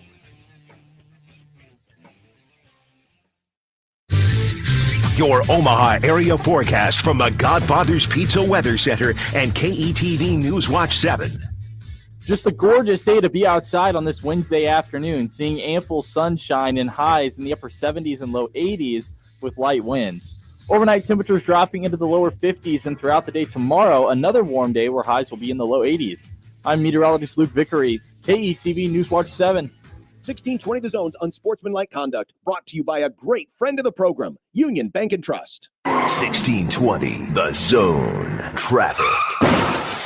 From the Pyramid Roofing Time-Saving Traffic Center, it looks like we've got a crash over in Council Bluffs blocking the right lane on northbound I-29 at the I-80 split. Otherwise, over here in Omaha, we've got delays on the southbound North Freeway between Lake Street and Cummings Street. Delays on eastbound Dodge between 50th and 45th. On westbound Dodge between 108th and 120th. If you're headed west on I-80, you're going to see delays starting at 42nd going to 72nd.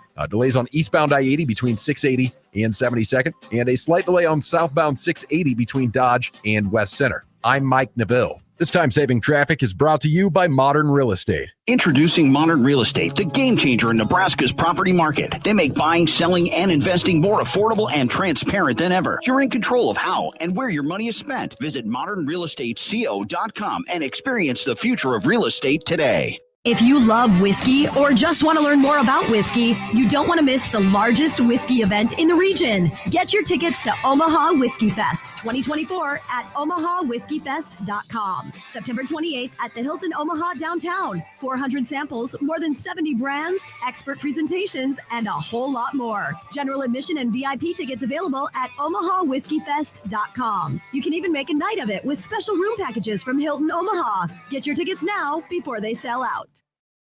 In Casey's country, people actually crave breakfast from the gas station. It's true. Because here, that means breakfast pizza with made-from-scratch dough, scrambled eggs, crispy bacon, and 3 kinds of cheese. It's not crazy. It's Casey's. And now, get 2 mega slices for just $6. Cross Strain Brewing Company, the official sponsor of One Beer Friday on 1620 The Zone. Cross Strain Brewing Company, always evolving, trying to make every beer enjoyable, drinkable, and leave you asking, what are they going to do next? Join them at the original location in La Vista, downtown at their DraftWorks location, or be the hero at your tailgate this fall when you bring a Cross Strain brew with you. Find out what's on tap at strainbrewing.com. Cross Strain Brewing Company, where beer is never boring. Matt Davison breaks down the Illinois game and previews Purdue. Thursday at Holy Ghost Church, celebrating 50 years of Husker Nights. Doors open at 5, program starts at 7, and it's only $10 for adults, $5 for children. Sponsored by Jody's Collision Repair and Kosiski Auto Parts. Horseman's Park is open at Warhorse Casino. Now you can watch, wager, and earn rewards on live races at Horseman's Park and from the nation's top tracks on more than 110 flat-screen HD TVs. Plus, enjoy delicious food and beverages, dedicated horse player hosts, and more. Experience the excitement of simulcast horse racing 7 days a week, as well as 800-plus slots and progressives, 19 table games, and sportsbook. Come play at Horseman's Park, 63rd and Q Street in Omaha. Don't miss this week's Zone Deal. This week's half-off deal is from Vala's Pumpkin Patch and Apple Orchard. Get 2 anytime passes for the price of 1. A $79 value for just $39. Over 50 attractions are included. The Pumpkin Eating Dragon, the new ride Freya's Egg Spinner, a junior coaster, zip line train rides, and more. Vala's Pumpkin Patch, now open. Zone deals go fast. 9 a.m. Friday, 1620thezone.com. Calling all Omaha sports fans. Al Caniglia Field turns 75 years old. Join the celebration September 29th as the Maverick women's soccer team takes on South Dakota State. We'll walk down memory lane as we pay tribute to the athletes, the teams, and the coaches that made Caniglia Field a special place. In addition, women's soccer plays North Dakota State on Thursday, and volleyball hosts North Dakota and St. Thomas on Thursday and Saturday at Baxter Arena. Get your tickets now by calling 402-554-MAVS or by going to omavs.com/tigs. Roofing, siding, and gutters. Make the right call with the rooferees at John Higgins Weather Guard. Anti-Nazi. That's a good take. I'm a very anti-Nazi. This is unsportsmanlike conduct on 1620 The Zone.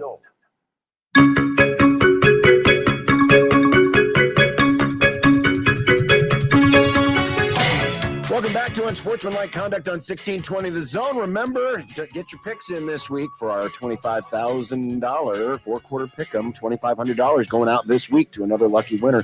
Go to 1620thezone.com and make your picks. You know, if we did a volleyball contest, yes, probably be a smart pick to pick Creighton, who is off to a tremendous start.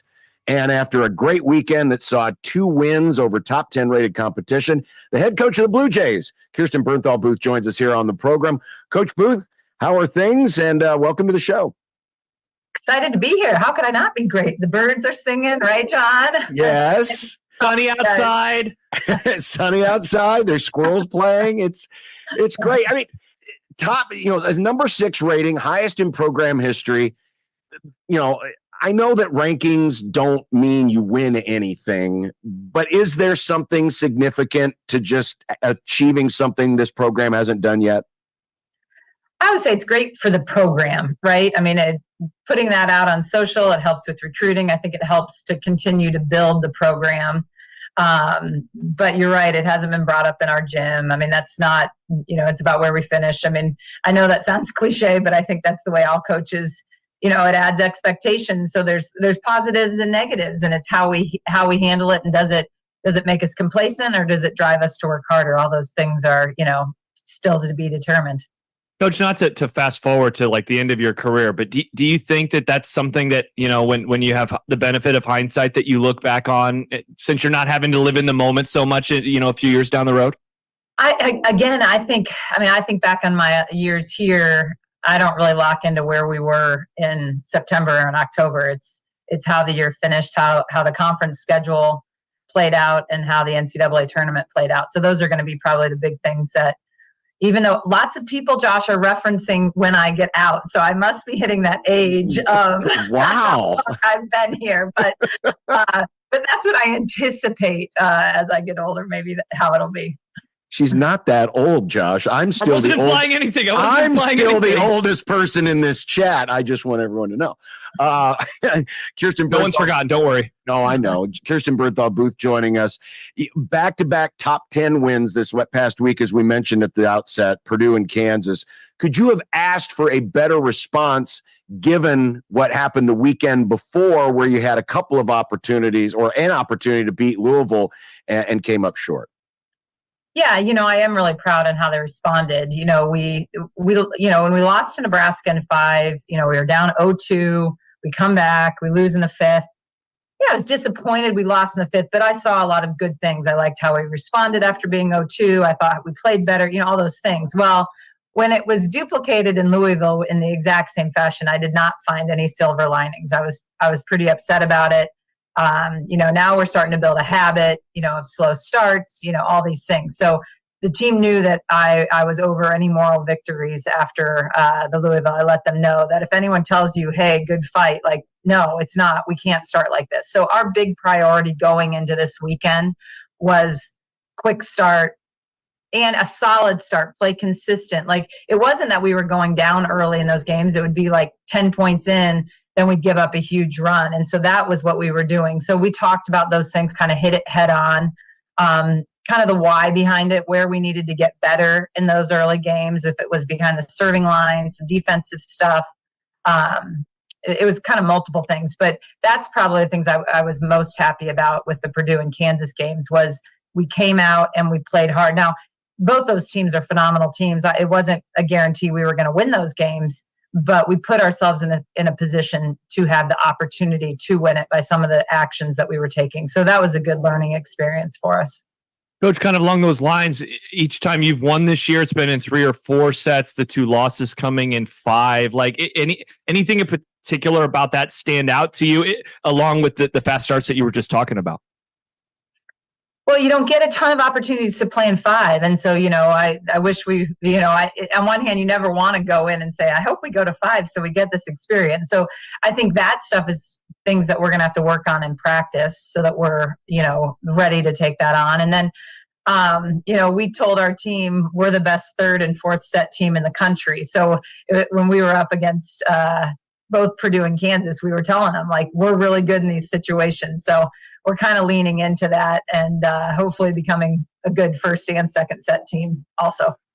Coach Kirsten Bernthal Booth joining us from the number 6 Creighton Blue Jays, who open conference season this weekend. We'll talk more about those matches coming up, but back down to Kansas for a moment. 2nd time this year that Jaya Johnson won Freshman of the Week, but this had to feel even more special given that it happened in her own backyard. And with a team that's got so much experience as yours, to see someone like this from the lower end of the experience totem pole rise up has to be pretty fulfilling. Yeah, Jaya is going to be a key cog as we develop this year, because what we saw in those matches that we lost is we weren't getting production from that position. And, we weren't setting it very much, and then we weren't having a ton of success. So, when we went back to the gym last week, we adjusted some things with their set. And it was great to see, her success against 2 very good teams back-to-back matches. Now, anytime you've got a really young kid, and even though she's a redshirt, she really trained almost exclusively in the middle for the most part last year. So this is a new position for her. One of the things that we've talked about as a staff is, each week we need to lock into something. We can't do it all at one time. So what is our focus this week? Is it where she's approaching from? Is it a type of set? Is it a certain shot? So not to overwhelm her, is it some blocking footwork? And it's just going to be a work in progress. The good thing is she's eager to learn, and she's just been, taking it all in one day at a time. Coach, how would you say that the new players, whether it's transfers or young players, have done it in terms of integrating with the returning players, given that, there's some production back from the past few seasons? Yeah, I think the big thing I'm always worried about with integrating is just personalities, how is the culture going to fit? And the great thing with 2 of our 4 freshmen and both of our transfers came in January. So we had all spring to kind of navigate, and fortunately everyone has fit in great. Both the transfers are 5th years, strong personality kids, but really have endeared themselves with the team in a really wonderful way. In fact, I think the team has liked their strong personalities, and you just never know how that's gonna work out. But they're strong personalities, but they're really team-oriented kids, and that's really important to our culture. And then our freshmen are just outstanding people. And, some, and again, you see the players that are playing on the court, but 1 kid or 2 kids that are causing problems behind the scenes can destroy a team. And luckily we've got a bunch of kids that are maybe not loving the role that they have, because obviously there's kids on the bench that wish they were playing, but they're still being great teammates and working it really hard and, waiting for their opportunity if it comes. Kirsten, I had a chance to speak with both Elise Getzinger and Maddie Bilanovic for our 1620 The Jays podcast. Obviously, from a physical volleyball standpoint, they filled needs on your roster, but I'm curious what they were able to do for your locker room, given that the programs they came from, Elise won a national title at Kentucky. Maddie comes from Penn State, which is a blue blood program. Mm-hmm. Yeah, I think Elise has been interesting because she immediately in the spring was like, we're doing this. Like she would set really high expectations and then say, you guys, we're this good. I know what it takes to win a national championship, and we're this good. So I think just reinforcing to our team of like, hey, we're in this mix. You got to play great. Once you get to that top 10 to 15, it's how you play on that day. Anyone can beat up anybody, but that we're in that mix to be able to do that. And then Maddie was down to Creighton and Penn State. I think we were her final school, but we were a finalist for her out of high school. And I mean, she's just a fiery, feisty. I'm sure you got that feel. Yes, I did. That's just her personality. And so she brings that to the gym every day. But I think that's the good thing is she's consistent with it. It's not like one day she's fiery and the next day she's quiet. Like that is who she is every day. And I just think it really elevates our gym. What was the conversations like in the offseason, Coach, with Kendra Waite and Nora Sis, in terms of, they've had obviously great careers, players with high expectations, kind of that final piece to the puzzle, I guess, and what you were hoping for, and have they delivered to that point as we approach the beginning of October?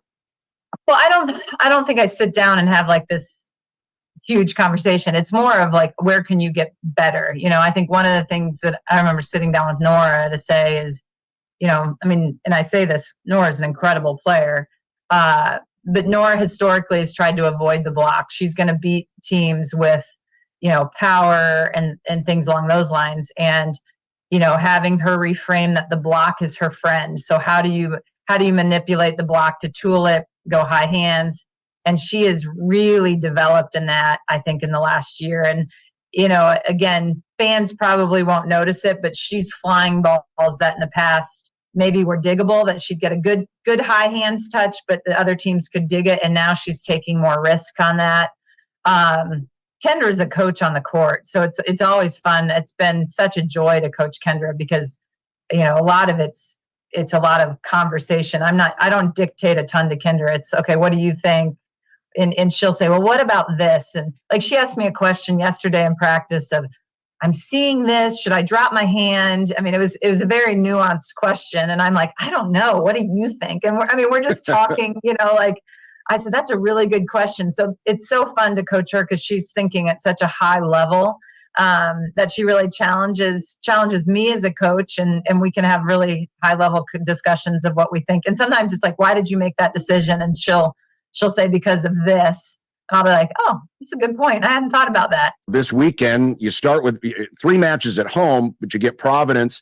Then you got Sunday against UConn. Then come back for a rare Tuesday match against your rival Marquette, but that's going to be on FS1. So I assume that's probably something else that was dictated by television. Absolutely. One of the things that, Marquette and Creighton have traditionally been the powerhouses of the Big East. And Ryan Tice and I, the head coach at Marquette, have said over and over to Fox, you tell us when, and we will be there. And they told us when. So we are playing on Tuesday night, and we hope to pack it. I think one thing that's been great when we've had these we played USC on FS1 a couple weeks ago, is it is a great chance to showcase Creighton University, even take athletics out of it. And our fans have showed up, and we hope that they will on Tuesday for a great match.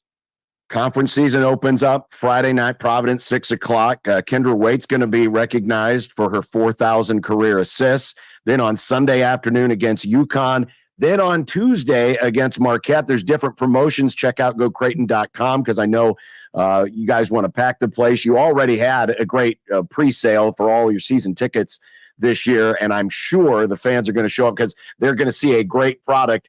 You guys are playing at a really, really high level right now, and it is a ton of fun to watch. Well, I appreciate it. And yeah, I hope people that have not experienced Creighton volleyball, there will be tickets available. So walk on up, give it a try. We have some exciting things going on, a lot of giveaways at the games, and it's alumni night on Friday. So our alums will be there. And we actually have an unveiling of something else that's kind of exciting on Friday that those that want to see it firsthand, that'll be happening. So yeah, we'd love for people to come try us out, and you'd be supporting some amazing young women. Yes, you would. I've had a great pleasure to talk with many of them so far in our 1620 The Jays podcast, and certainly we'll visit with many more coming up in the weeks to come. Kirsten Bernthal Booth going for another Big East championship starting this weekend. Coach, we really appreciate the time. Thanks a lot. Best luck this week. It's going to be a concentrated weekend. Always good to see you guys. Thanks for having me on. Thanks, Coach. We will have more of Unsportsmanlike Conduct right after this on 1620 The Zone. For the Jays, the Huskers, and even you Jayskers, we are 1620 The Zone. Hey, neighbor. Oh, my gosh. Is your energy bill sky high again, too? Not anymore. My old windows were so leaky, it was as if I had a window open while my AC was running. So I replaced them with Champion windows. Champion windows. Do you like them? Like them. I love them. And they're guaranteed for a lifetime. I made the whole process easy. I just went online and booked my free estimate all by myself. And I got a great deal where I could buy 2 replacement windows and get 2 free. A lifetime guarantee and buy 2 windows and get 2 free? Does that mean if I need 8 windows, I can buy 4 and get 4 free? Sure does. What if I buy 6? Do I get 6 free? Yep. Or if I get 10 windows, do I get 10 free? Just call Champion Windows already. If your windows are drafty, ugly, or broken, now is the best time to replace your home's windows with new Champion windows. Book your free estimate online at championsavenow.com or call 877-GO-CHAMPION right now. While discounts apply to our regular prices, select styles apply. Minimum purchase required. Cannot be combined with other advertised offers. See store or website for details. I'm Kamala Harris. Here's a few things I believe. Middle-class families, like the one I grew up in, they want common sense solutions. You want lower prices and lower taxes. I believe you want to just not get by, but you want to get ahead. We must create an opportunity economy where everyone has a chance to get a car loan, buy a home, start a business. And I believe we can make that happen. Kamala Harris's plan? Bring down costs by cracking down on corporate price gougers. Make homeownership more affordable for families. A middle-class tax cut for 100 million Americans. And make sure billionaires and big corporations pay their fair share so you can keep more of the money you've earned. Instead of being focused on the politics of the past, we need to be thinking about the future and how we make it better for families like yours. I'm Kamala Harris, candidate for president, and I approve this message. Paid for by Harris for President. Wendy's breakfast burrito has an entire breakfast in every bite. Fresh cracked eggs, seasoned potatoes, American cheese, cheese sauce, and sausage or bacon. So the first bite is like fresh cracked American cheese sauce. Bacon. And the second bite is like fresh cracked American cheese sauce. Bacon. And the third bite, you get the idea. The boss of breakfast burritos, gotta be Wendy's. Participating U.S. Wendy's during breakfast hours. Hey, Omaha dog lovers, get ready for more wags and more fun. Hound HQ, your dog's favorite spot for daycare, boarding, and top-notch grooming is now open. At Hound HQ, there's plenty of space for a pup to sleep, play, and everything in between. Plus, our expert groomers are here to ensure your furry family member always looks fabulous. Join our pack on Facebook and Instagram at The Hound HQ, or visit our website, thehoundhq.com, and sign up your dog today. Hound HQ, more wags, more fun. Hop into the driver's seat of a new Ford truck or SUV now at Baxter Ford. Choose from hundreds of new Ford F-150s, F-150 Lightnings, F-250s, and F-350s. Baxter Ford has over 250 new SUV models available, including Bronco, Bronco Sport, Escape, Edge, Explorer, Expedition, and more. Plus, all our vehicles come with fair, transparent pricing and no dealer fees. So you only pay for the vehicle, not the paperwork. Get started at BaxterFord.com. Email us on the Equitable Bank inbox with whatever is on your mind. Zone Inbox is brought to you by Equitable Bank. We take banking personally. You can get me, Gary, at 1620thezone.com. We want to hear from you on the Equitable Bank Zone Inbox. 1620 The Zone's unsportsmanlike conduct is brought to you by Union Bank and Trust. Now back to the program. You ready? The most exciting announcer in professional football. Picked off at the goal line. 20, 15, 10, 5. Jalen Watson. Welcome to the... Nobody can paint a picture with words quite like he can. They might just be gargling at the nectar by that game. I think the rectal buzz that you get from the seat, maybe, The man. Touchdown! Kansas City! The myth. You can doubt the Chiefs. You can dislike the Chiefs. You can disrespect the Chiefs. You're going to have to deal with the Chiefs. The legend of the Hy-Vee salad bar. You want to chocolate this right now in the parking lot of the St. Joe Hy-Vee. Mitch Holthus. A 3-yard touchdown pass in overtime. Kansas City wins the game. 25-22. And 3-0 to start the young season. Mitch Holthus, brought to you by Hy-Vee, official grocery partner of the Kansas City Chiefs. I almost said Hy-Vee, the official voice of the Kansas City Chiefs. Mitch, have you legally changed your name to Hy-Vee Holthus?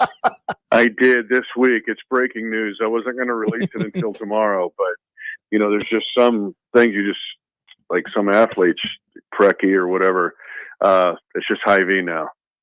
I was really impressed, Mitch.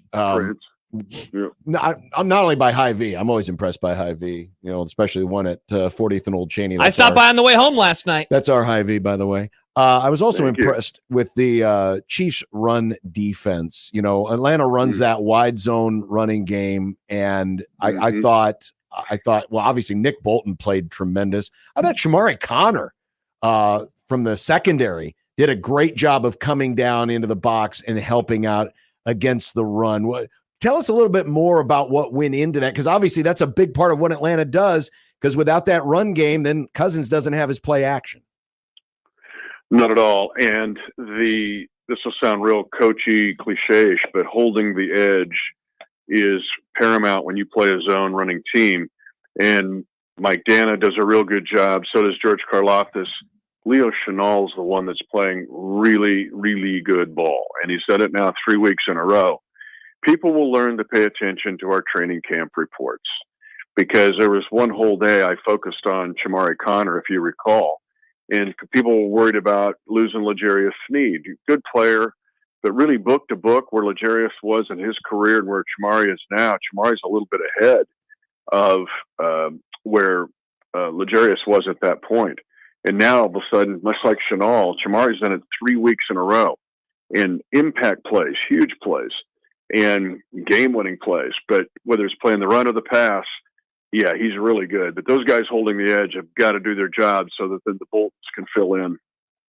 Mitch, other side of the ball, the locker room quotes from Mahomes I found pretty interesting. And I think it kind of fits, right, given the discussion that's surrounding the team right now. He says, I feel like I haven't played very well, and that's not a stats thing. What do you think he meant by that exactly? And how would you describe the offense overall at this moment in time? Well, they've moved the ball. It's not like they're void of offense. It's just two things have been, his 4 interceptions, the lost fumble by Carson Steele against Cincinnati, too many giveaways. They had 3 takeaways, but 5 giveaways to be -2. It's kind of reminiscent of last year when they were -11. And then secondly, in the red zone, they're moving the ball. And teams are playing that. 3 teams in a row now played we're back at 12 yards and backpedal to 15. We might trick you a little bit, Jesse Bates the third, but generally you're going to have to be patient and just move it down the field. But then once you get in the red zone area, and they've got to start cashing with touchdowns. Think about their Juju Smith-Schuster crosser play last week against Atlanta for a touchdown. There's got to be more of that. It's got to be just more crisp execution when you get inside the 20, because they're getting down there a lot. It's just 7 field goals by Butker. Mitch, don't know if you heard or saw the comments by Rodney Harrison post game from NBC, but he thinks that Travis Kelce's slow start is because he's not 100% focused on football. There's too many other distractions, and he's not just talking about Taylor Swift, but the podcast and all this other stuff. What are you seeing? No, that's a narrative that they set in a production meeting. Go, hey, Rodney, why don't you bring up? You think he's lost his focus? Yeah, man, I think he's in he's a dramatic movie guy, and yeah, I think I'll go with that. Okay, go with that, because that sounds pretty cool. That's what these production meetings are. No, I've been around him. I just saw him earlier today. He is as focused as he's ever been. There's a lot of this stuff going on.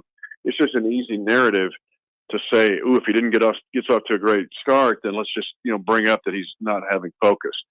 It's a matter of teams are just daring the Chiefs. I told you, safety's back. We'll double team Kelce. What are you going to do about it? Well, Rice now all of a sudden leads the league in receiving, or at least in receptions. So until the Chiefs start to get in the red zone and start to punish these teams for playing Kelce, double teaming him or shading to him, he's just going to see it all year long, and it's going to restrict his production. His games against the Chargers, his top 2 games, Travis Kelce, his top 2 games in his career are against the Chargers. Now, new defensive coordinator brought in by Jim Harbaugh, but usually it's a good game against the Chargers with Kelce. Do I think he's going to get 150 yards? No, maybe. I don't know. But he's still got a lot of focus on football. He wants this whole back-to-back-to-back thing probably more than anybody else. So, Mitch, what is the fix then, do you think? Because, I mean, I can't help but hear you and think about the league as a whole right now. You know, very few offenses are having a ton of success. I mean, the Saints were finally slowed down by the Eagles. I think that the Bills probably consistently week to week have looked the best on that side of the ball. So, like, what is the fix? And is the fix less a Chiefs thing and more of an NFL-wide thing? It's both. I think everybody saw how the teams were playing the Chiefs, honestly, the last 2 years, and thought, well, why don't we do that all the time and just make these offenses stay patient, take away the big, long play. And what has to happen, answer your question, you're going to have to hit some long ones. Think of the one to Rice of 44 yards, and then the one to Xavier Worthy week 1 for 35. Well, those were both numbers to boundary.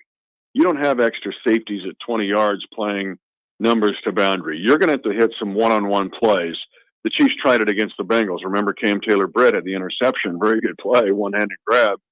The old GBR bug eater getting the interception. But you're going to have to hit some of those. The other thing is, it goes back to what I said in the red zone. If you're going to make me earn it, I'll earn it.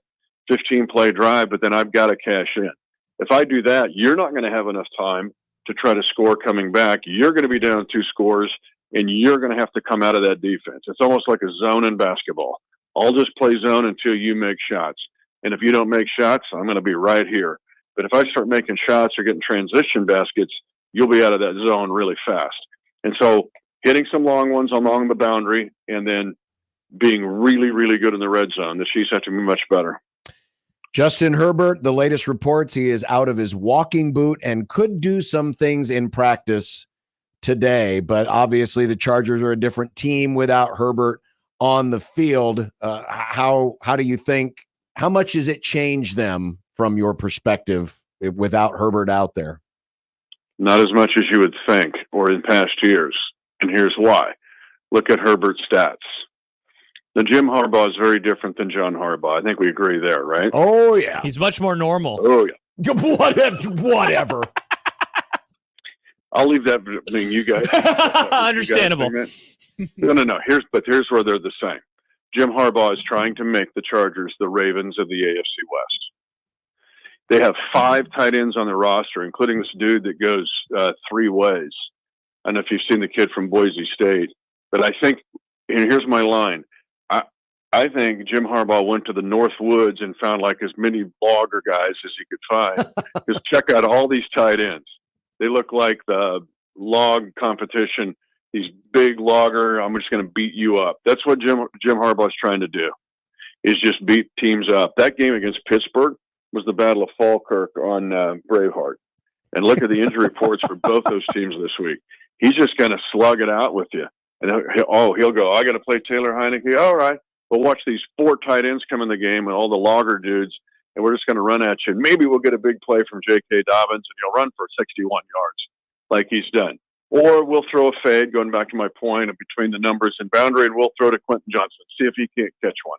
But right now, it's about beating you up and being super physical, and that's the way the Chargers are playing. There is one coach in the NFL who I could see in the classic Monty Python sketch, The Lumberjack. I'm a lumberjack and I'm okay. I work on night and is it Jim?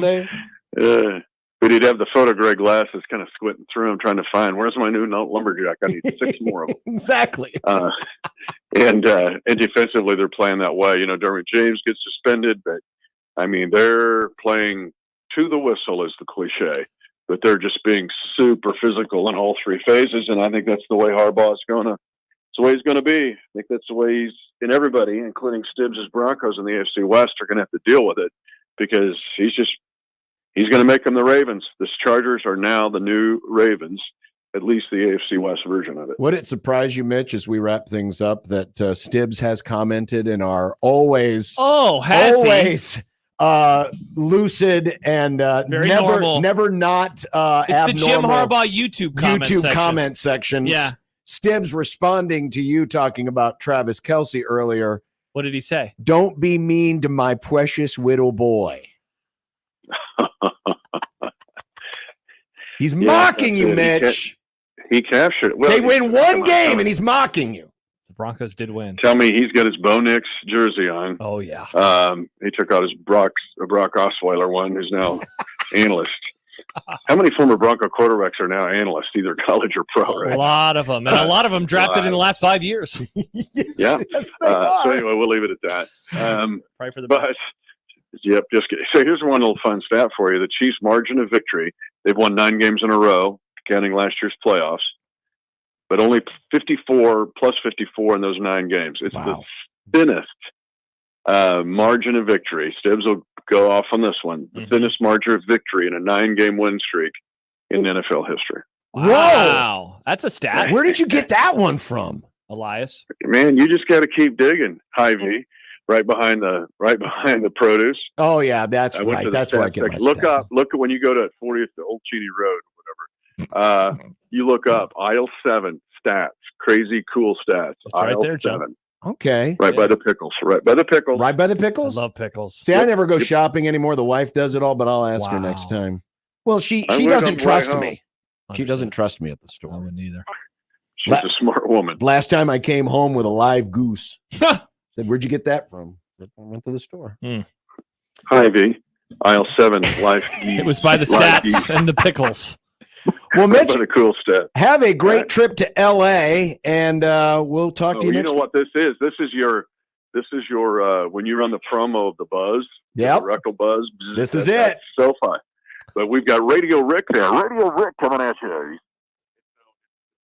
Medium of artificial sound. We know about AI. This is AS, meaning there'll be 3/4 Chiefs fans there. I kid you not. And the Chiefs run on the field, and it's like, boo, boo. I go, who's booing? Because it's all Chiefs fans here. I look like 3 doors down, and Radio Rick's got his fader out like he's at the wedding dance. It's the wedding dance DJ, and he's like, oh, hit boo, boo, boo. Their sound is so loud in there and so manufactured, I got to get psyched up. It drives me crazy. I don't know what Big East Arena manufactures sound more than the other, but this one is like, Charger. All the fans are looking around like, well, there's no Charger fans here. So, anyway, Radio Rick is not my favorite. Okay. Well, Hopefully the CD doesn't skip for him. That would be if fun. they do start doing the chicken dance, you know it's the wedding. It's the same. He got off his playlist. Wrong playlist. All right. Well, Mitch, have a great call. We'll talk to you next week. So, yeah, I'll check in with Radio Rick for you. All right. Please do. Bye, Mitch. Mitch Holtis. Brought to you by Hy-Vee, the official grocery partner of the Kansas City Chiefs. Do you remember when the... Oh, that was weird. Do you remember when the Colts had what sounded like a CD skip? Do you remember this? No. I think they played... I'm trying to find it. Is this in the house that Peyton built or the old dome? The old one. I The think RCA it was. This is classic my brain, but I think it was the 2007 game when they were both undefeated in the regular season. And I think the Colts and Pats? Yeah, and I think that there was crowd noise and I went, and it was like obvious, and then suddenly it got turned way down. And so there was this criticism of because I think that had been a rumor that the Colts had been piping in crowd noise. Interesting. Yeah, I would love to. Wow, they were ahead of the COVID curve. I found a video. It's 7 seconds long. Yeah, and it is indeed that game. I'll watch it during the commercial That's break. such a long video. Nice, Nick. Yeah, and so it started skipping over and over and over. Nick, this game was so big. The Colts had won the Super Bowl the year before. And they were both undefeated. And that was the year the Patriots won 18-0 before they lost in the Super Bowl. Then why would they need to pipe in sound? Just to make it even louder, to make it more difficult. It was played at the old RCA Dome. Oh, like in person or on the broadcast? No, the dome piped it in. That was the rumor. Oh, and I'll watch it during the break to see if it's how I remember it being. But yeah, pretty wild. A lot of people love, by the way, Mitch. That was good stuff from Mitch. By the way, you need to also check out the Lumberjack song. It's a great song. I don't know what this song is. It's a Monty Python sketch. Okay, I don't know if I've where seen this. it's a lumberjack and he's out there and he's singing, I'm a lumberjack and I'm okay. I sleep all night and I work all day. And it's supposed to be about how tough they are. And then there's one part in the stanza where instead of talking about I chop down trees, I do this, he goes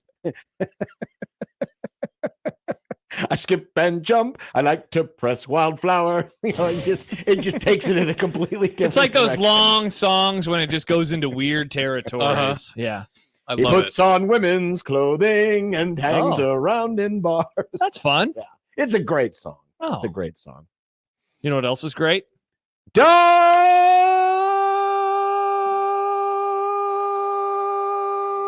Josh. No. Oh, sorry. Debates. Dumb debates, John. There's still room for dumb debates questions. Always send them in. Always include the hashtag. Wiggle them all in. Yeah, we'd love to discuss them. So send them our way. And will this file ever get done transferring on this computer? This Where's is like it at now?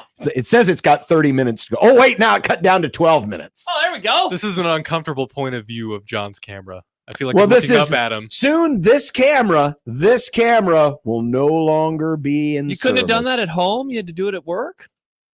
I didn't think copying a few documents would take this It long. did take a long That's time. why this computer's getting replaced. John's been doing it the whole show. Some basically. former presidents tried to get rid of a bunch of documents, but they couldn't. So they This had to is store allowed. them at their house. John is allowed to copy his John documents. is allowed to do this. I can't wait to Yeah, see dude. new I'm just computer saying- John. There's always more documents than you think, and it's going to take longer to get rid of documents than you think. I'm pumped to see new documents. transfer I'm not getting documents. rid of any documents. I'm saving them. I'm just He's moving, moving them them. from one machine to the other machine. From like one house that's probably white to another house that has a golf course. We'll be back as I point at the camera that's not working on 1620 The Zone. Live from the Host Coffee Studio, this is 1620 The Zone. 1620 The Zone. Traffic.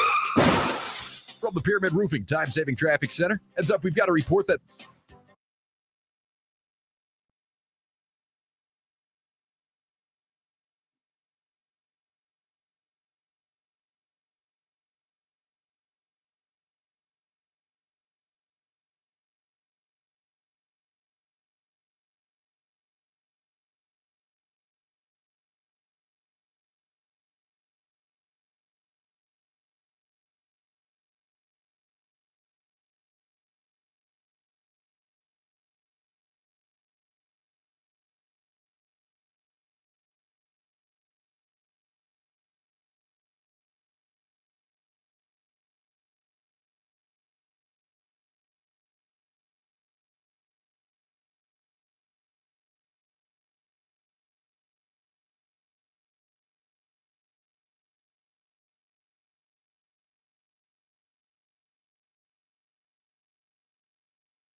would be nice to have a boat. Throw. It would be nice to have a boat. Throw. It would be nice to have a boat. Throw. It would be nice to have a boat. Throw. It would be nice to have a boat. Throw. It would be nice to have a boat. Throw. It would be nice to have a boat. Throw. It would be nice to have a boat Throw. from your mom.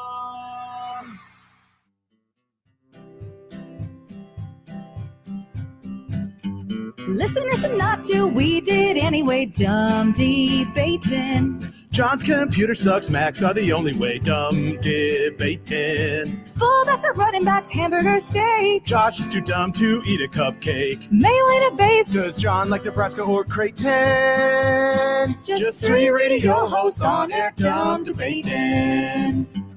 Die for the pylon or give up on the plate, dumb debating. Millennials are great and old should go away, dumb debating. Rarely do we find any common ground. Josh wants his food to be the best around. Even if it gives him fatal flatulation. Just three radio hosts on air, dumb debating.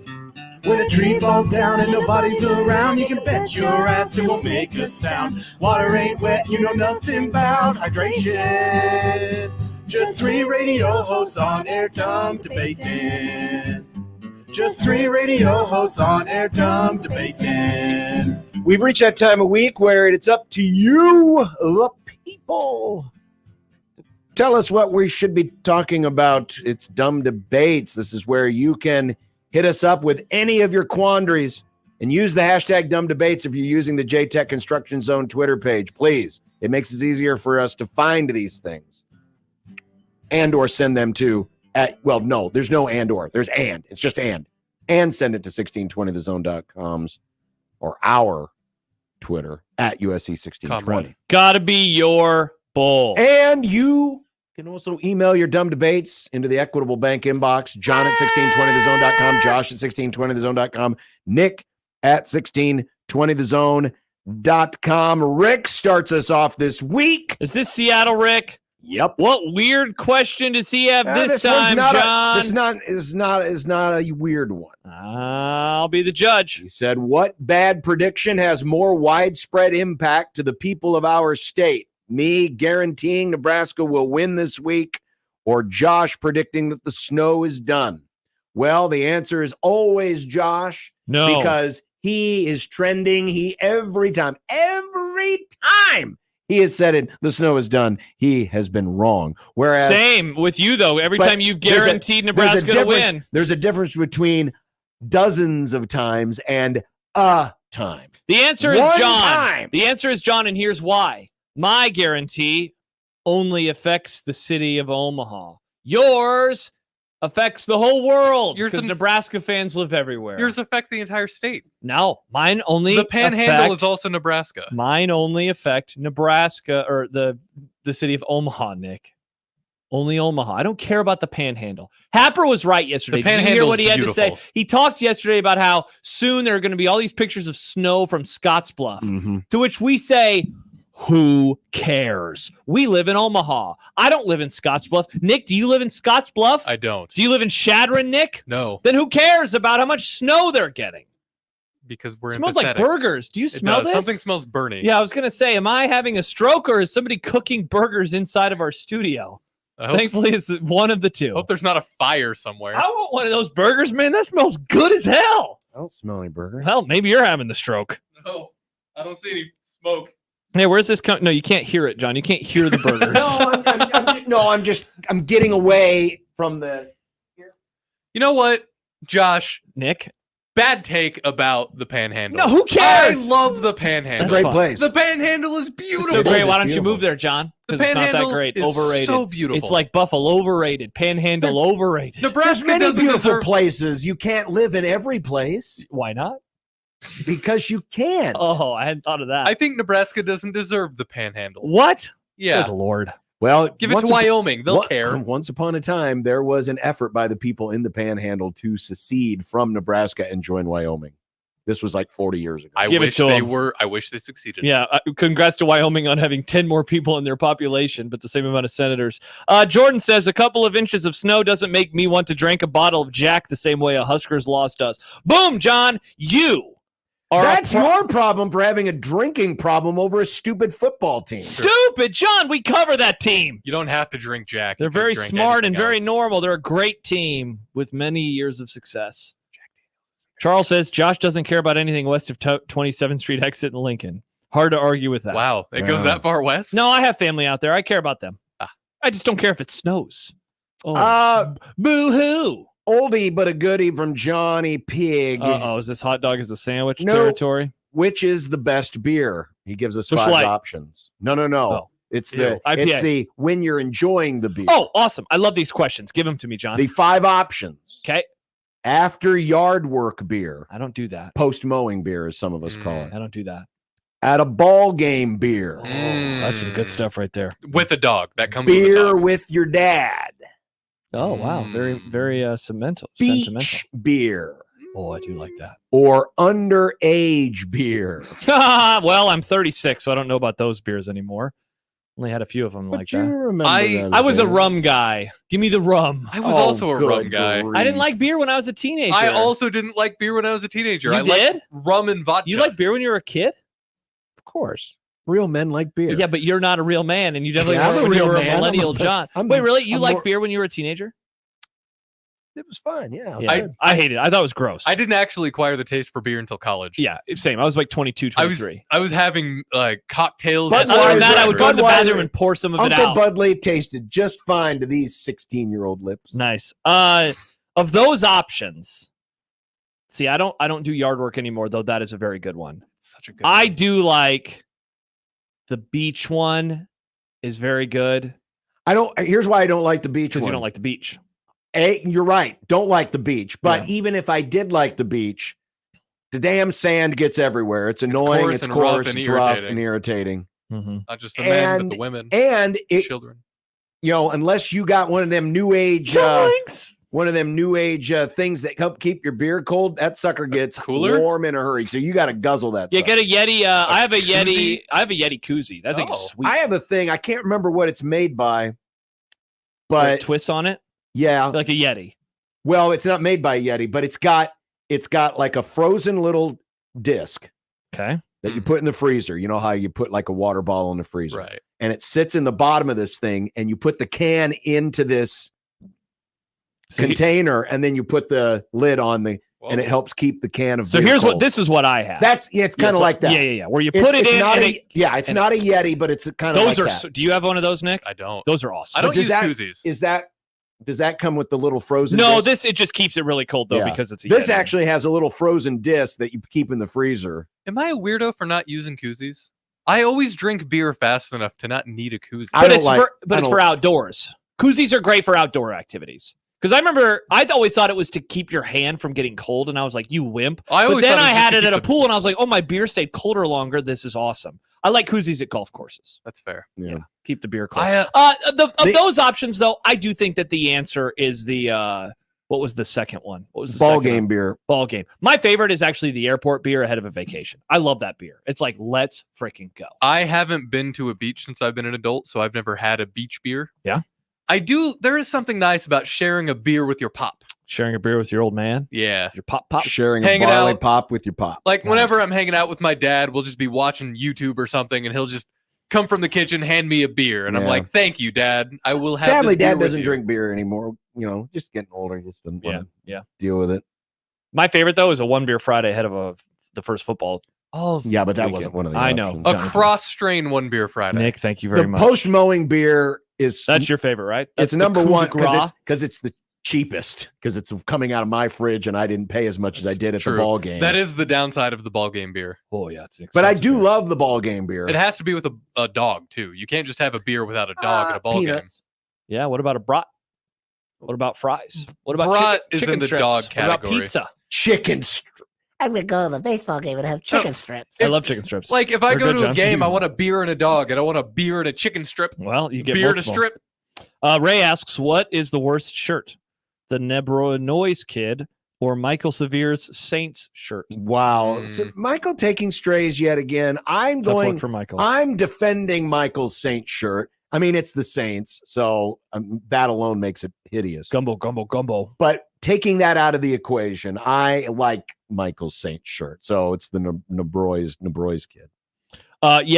Mainly because I just don't understand. I don't understand that kid. He's an adult now. I don't understand. Had him on a Grum. I wasn't there that day. I mean, I just don't understand him. Well, because he was a little kid and he had affiliations with both Kids teams. are idiots. You shouldn't trust children. I mean, that's my take. Don't trust a child. Can you imagine asking a kid for advice, Nick? That'd be dumb. Sometimes kids have perspectives that you don't have. No. I was a kid once. Well, it's usually a lack of perspective. Yeah, bingo. Let's see. Scrolling. I've got one if we want to quick go one. for it. Would you rather have made one of the best albums ever? Universally, everybody's like, this album's great. Or the best podcast ever? But then everything you come out with after that doesn't have the same acclaim. People are just like, eh. Okay, like Boston. Or have a legendary, you're a football player, you have a legendary season, but then the rest of your career sucks. Oh, so would you rather be a one and done football player or a one and done band? Yeah. I feel like you could live more off, like you could actually truly live off of being a one and done band more, or at least in a previous eras you could. Like financially, you like royalties, you could keep going to like shows, even though I feel like that you can live more off of that than you can like having one good receiver season. But you don't think you could do like like public speaking stuff? I guess so. You could probably parlay that into a analyst job and still continue to make money. I guess that's that true. way. That's true. I don't know. I mean, maybe. Did you even hear the question, John? Yeah, I did. Okay. Do you have an answer? Give me the podcast. I say podcast. No, I think having a one and done album for a band would be better than a one and done season for a football player. I think. And I'm not even of music like you are. Nick. Well, I mean, a one and done band, that's a lot of royalties you can make a lot of for a royalties. long time. Mm-hmm. Whereas the one and done season, unless you got paid a lot of money in that one season, I think you're going to make a lot more from the one and done band or the music, whatever album, song, whatever it is. Yep. Because those royalties, baby, just keep coming. Yep. People like royalties. Is that your answer too, Music Boy? Yes. Yeah. Mark asks, about to tip a brew after an electric mow. Better than after a polluting gas mow. Vacuuming? Thank you, Mark. Vacuuming? Thank you, Mark. Who with the drinks, C. who drinks a beer after vacuuming? Mark and Hickman has added, though, Hawaiian pizza, a disgrace or no? I love Hawaiian pizza. I have a Disgrace. bone to pick with somebody who lives down the street Yeah. a little bit. On my way in, they have Oh, it's one of them blue dot people, isn't it? I don't know. Been driving by a lot of Trump signs in my neighborhood. They have a Roomba mower. Why? Oh, yeah, I've seen this. In Would her you neighborhood. disgrace the art, enjoy meditation of mowing your I lawn hate by mowing. letting a robot do it for you? Team Roomba. What's It's wrong so with you? stupid. By You the don't way, even have a lawn. And if I did. And there's no way it works very well because My wife says that when we have a house, so funny, but she said she wants to mow. And I said, sign me up for that. Then I don't have to do Oh, it. so you're gonna make her cook and mow for you? If she wants to mow, she can do it. Told you I wanted turkey pot pie. But not. You do it out there, pulling weeds out of the grass. But John, you know what I don't want? Her to make me a Hawaiian pizza because it's trash. Hawaiian Nick. pizza is delicious. Why would you want ham and pineapple on a pizza? Because I'm an adult who likes sweet and savory That's together. disgusting. John, I have no issues with the Hawaiian. you two are both Hawaiian pizza is idiots. delicious. I wish I could throw you in the trash with the pizza. Both of you. The Next to the people who lawnmower are so Roomba. afraid of mixing the sweet It's and not the savory. afraid, John. It's dislike. It sounds like there's a lot of fear. No. A lot of fear. Why Fear don't we put mayonnaise on What does that fear pizza and see do? what you want to do, Fear, John? fear that- leads to hate. Hate that leads wouldn't to taste suffering. good. Suffering, blah, blah, blah. Mayonnaise doesn't go with ham and pineapple, Mayonnaise does go with ham. but not pineapple. You don't That's know the that. thing. You It's need the combination of things. savory, though. I sound like you. You don't. Oh. Not every sweet and savory thing goes together, but the sweet Oh, and savory that goes very together goes together. interesting. Do you eat Chinese food? Not really. Got him. Wow, why do you hate the Chinese? No. See, wow. I can't. Are you boycotting Chinese food for a reason? No, I've Josh? just never been a huge fan of it. That's why he's living next to all the people with the red sign. No, that's not why. I just was curious if you like sweet and sour sauce.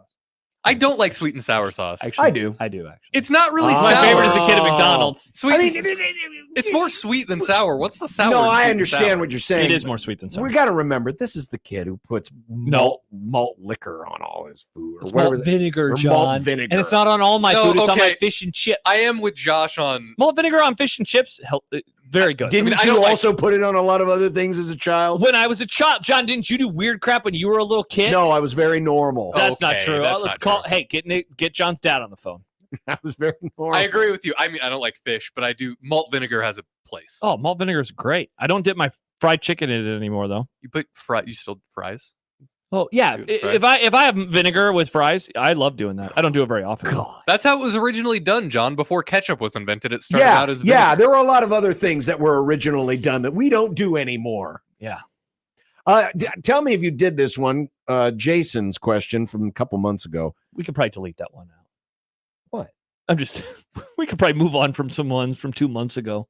Well, no, it's still a good question. What is it? It's the bank. It's the debate bank. Okay. Remember, I keep the know. ones we don't do, but I I'm know. just asking if we've done this one. Okay. What would you rather find in your living room after you come home from work? 1,000 roaches or a person you don't know? Can't remember if we did do this one. I remember We seeing haven't this done question. this one. 1,000 roaches or a person you don't know. So 1,000 roaches scares the hell out of me because if you see 1,000, then that means there's more. Plus, that means your place is dirty. Yes. Person. And you have to, give me the person. Maybe they're just confused and got lost. Or you could just call the police and say, "There's a person in my." Police in my-" can't get rid of 1,000 roaches. Excellent point. Yeah, Unless they're criminal roaches, I guess. Yeah, I'll go get a baseball. I don't have a baseball bat. I'll go get something. You should get a baseball bat. I should. I used to have a baseball bat, and then I left it at Well, the you house can- that I used to own and you move can- out of.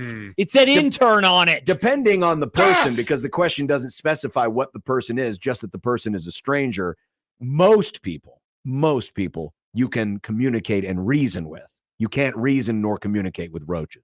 It's true. To say, hey, Roach, why are you here? Get out of my house! And you're like, okay, but my other friends are going to stay. And Hey, you're like, damn this it. party needs to end right now, roaches. I mean, the strange person in Nick's house might be, hey, I noticed you didn't have your red sign out. I have a red sign for Like, you. why are you in my house? Oh, that's right. We scheduled a meeting tonight. You must be the guy. You must be the Man, that would suck, though. Either of those would suck. Sad Husker fan says maybe the person is a hot girl. Yeah, I guess we're only looking at this from the negative perspective. Well, That's true. I'd be like, ma'am, I'm in a relationship. Please Not leave. good. Great save, Nick.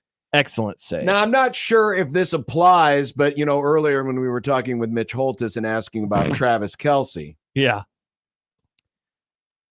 course, anytime Travis Kelce gets brought up, who else gets brought up? Taylor Swift, John. You brought her up earlier, actually. Oh, Sweet 98.5 is giving. There's a contest. Oh. They're giving her away? No, John. That's illegal. Call back to the crossover. Who would win in an MMA fight, Brittany Mahomes or Taylor Swift? Brittany Mahomes scares me. Which is why she would definitely win. Yeah. No way that Taylor Swift is Brittany Mahomes is has equipped been for combat. Brittany Mahomes has been normal longer. Taylor Swift has been famous since she was like 12. Yeah. Brittany Mahomes was not famous until she was 20 something.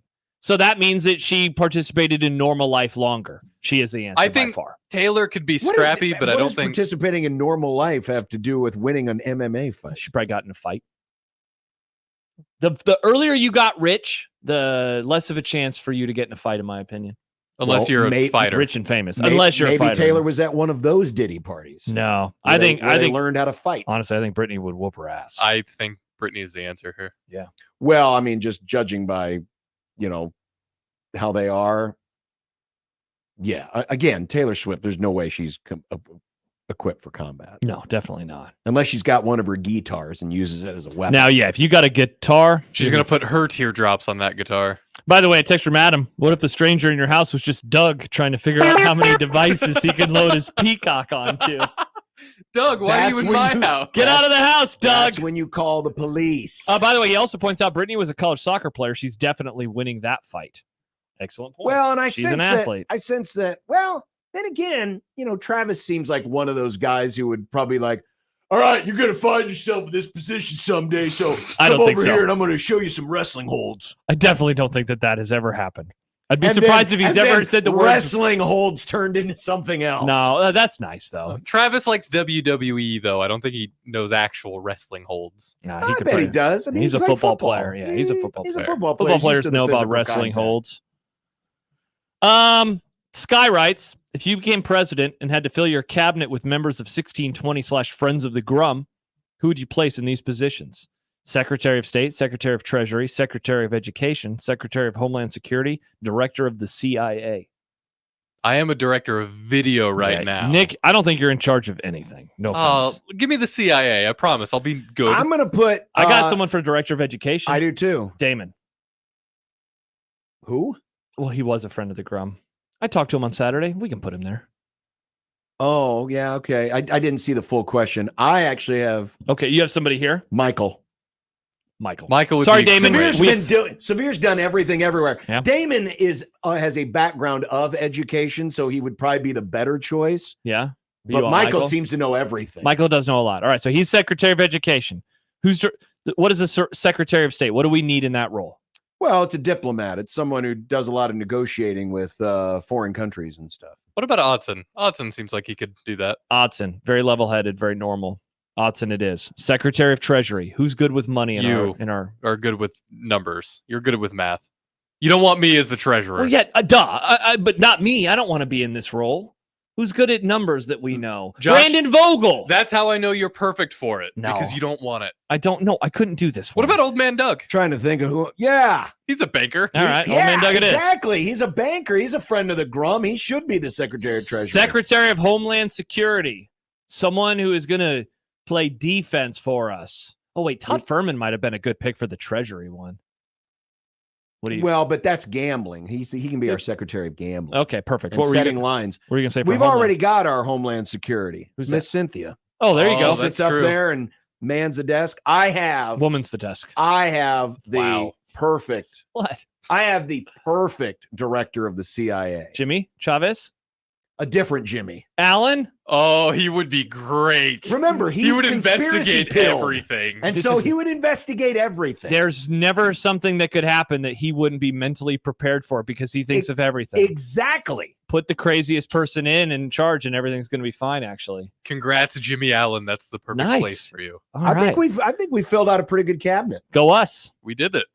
We did that. I guarantee you we'll have a better cabinet than either of these two presidential candidates will. How many peacocks can you load on a Treasury TV? Probably the same amount you can load on your own, Nick. The answer is always the same. The answer is always the same. It's always the same. All right, there you go. Another week of dumb debates. That was wild. They always are. They always are. On 1620 The Zone.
So Nebraska, Purdue, I saw the line is up to 10.5 from 9.5 for the game on Saturday morning, 11 a.m. On what channel, John? That's the one.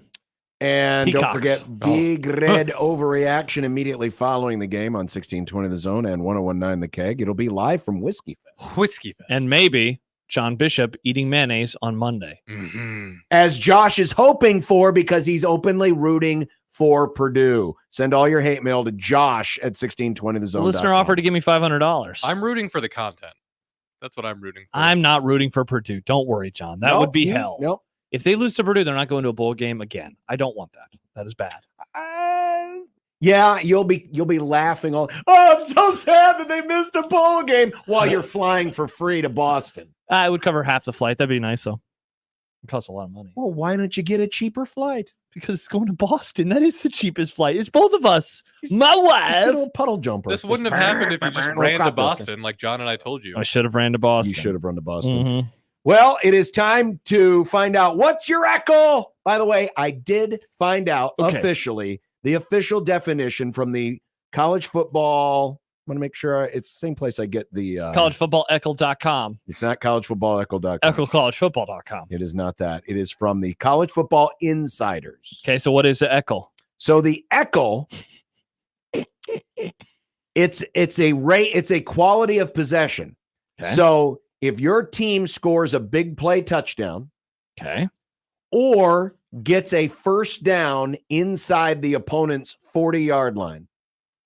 So it's measuring a quality possession. You're either scoring from 40 yards or greater, Or you're getting into the 40. or you're getting inside you're gaining at least a first down inside the opponent's 40-yard line. Okay, so real quick then, because the echo rate for Nebraska's offense is 63.6%. So that is telling us that on 63.6% of Nebraska's possessions, they either score a long touchdown or they get inside the opponent's 40. Yep. And then the And point get a first down inside the opponent's Okay, 40. so that's fascinating because then that tells us they're very good at getting to the 40 or better, but they're not very good at scoring because their echo rank is 6th in the country, but their points per echo. These are weird words, I know. I love it. But it's 70. What's your echo? But it's 76. You hated it last week. It's 76. I hated best. it last week because it was confusing. This is a great stat. So this is John. This is awesome. It's telling us that Nebraska needs to do a better job at finishing these drives because they're 6th best at getting into there, but they're bad. There you go. Finish the damn drive. Which is why, as I look at the numbers, and by the way, for those of you watching in on the stream, you can see it. But for the rest of you, I mean, when you look at this is Nebraska's offense versus Purdue's defense. Nebraska, their expected points allowed EPA on rush, 40th in the country, which isn't bad, but Purdue 133rd. Purdue! They're basically dead ass last. On drop back plays, Nebraska top 40, Purdue 88th. We mentioned the echo rate. Seriously, so look at that. So Nebraska, again, they're either scoring from outside of 40 yards away or they're gaining a first down inside the 40. In other words, the drives are pretty much ending inside the 40. At the 6th best rate in the whole sport, but they're not finishing. But they're not finishing. They are at 3.17 points per echo, so that is 76th best. That is, John, what a great stat. And that fits what my eyes are seeing. My eyes are seeing a good offense that can move the ball, but is unable to finish for a variety of reasons. Meanwhile, Purdue is bad in these categories too, dude. On defense. I watched some Purdue tape today as the tape master that I am. Are you Michael? Yeah. Their run defense, porous. We talked about this yesterday or Monday. You asked the question, does it hurt Nebraska that they're not going to have a running quarterback? What could this mean for Harburg? I'll tell you this. The quarterback run game has given them fits. That is inarguable in recent weeks. Even fits? But, John, the problem with Purdue's defense is they can't tackle. That's the issue. I don't think that this is about misdirection because of a running quarterback. Their problem is that they just can't tackle. And that's something that, like I watched a lot of the Notre Dame stuff. Notre Dame has running backs that Nebraska doesn't have. And I feel like that's going to be the bigger issue than anything. But three of the things, as I look at these numbers and some of the others that, I think Nebraska needs to get some big plays on first down. I think they need to run, and they need to finish drives. Yeah. They just need to finish drives. And Gotta then finish Purdue, defensively, I think they need to force some decisions for Nebraska. And this is more in the sense of What are you going to do if Nebraska gets to the Eckel and they're faced with 4th and 5? John, 4th excellent and question. 3. Yeah. Force them into some decisions. I think they also need to flood the box, and they need to flip the field. I mean, field position. Flood the box. Nebraska's starting field position, not only part of the reason their Eckel is so good is their starting field position is top 20 in the country. Yeah, who would have guessed, right? Meanwhile, Purdue is kind of middle of the pack in terms of defense. So when we flip, good stuff, John. When we flip the matchup, Husker defense versus Purdue offense, yikes! Look at Nebraska run EPA against the run, top 20. Now, real quick, how much of that though is built off of the first 2 games versus the last 2 games? Yeah, Purdue 128th. Yikes! This is offense. John. This is one of those games, and I don't want to step on any of your toes, your little pre-keys here. If they allow this team to run on them, problem. Five alarm fire. Play the sounder from Star Wars Rogue One. And look at Purdue. Their Eckel. Bad.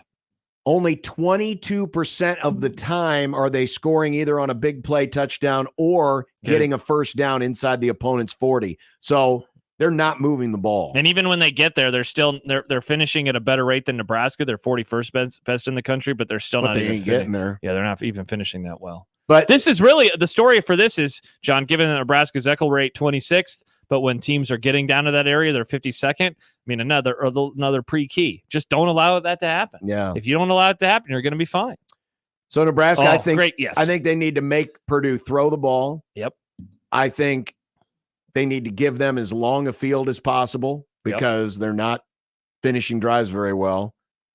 And they just need to be better on 3rd down. Yeah. Oh, 100%. That was something we were looking at. Because if you look at Nebraska's side of the ledger, they're in pretty good shape in all of these other categories, but on 3rd and 4th down success rate, bad. They're just 93rd. 83rd. Or is that an 8? I'm sorry, 83rd. Yeah. Not good. Not good. For Purdue's offense, they need to figure out how to run so they can run some play action off of it. Well, they're playing Nebraska. Because that's what Illinois was able to do. I think they need to have possession obsession.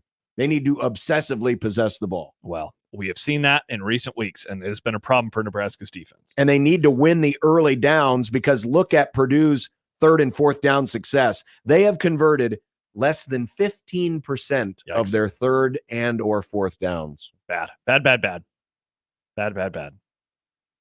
So there's good stuff. Some of the statistical stuff, and we'll get into some of the personnel coming up. I mean, as badly as we think Purdue runs the ball, they do have some impressive stats.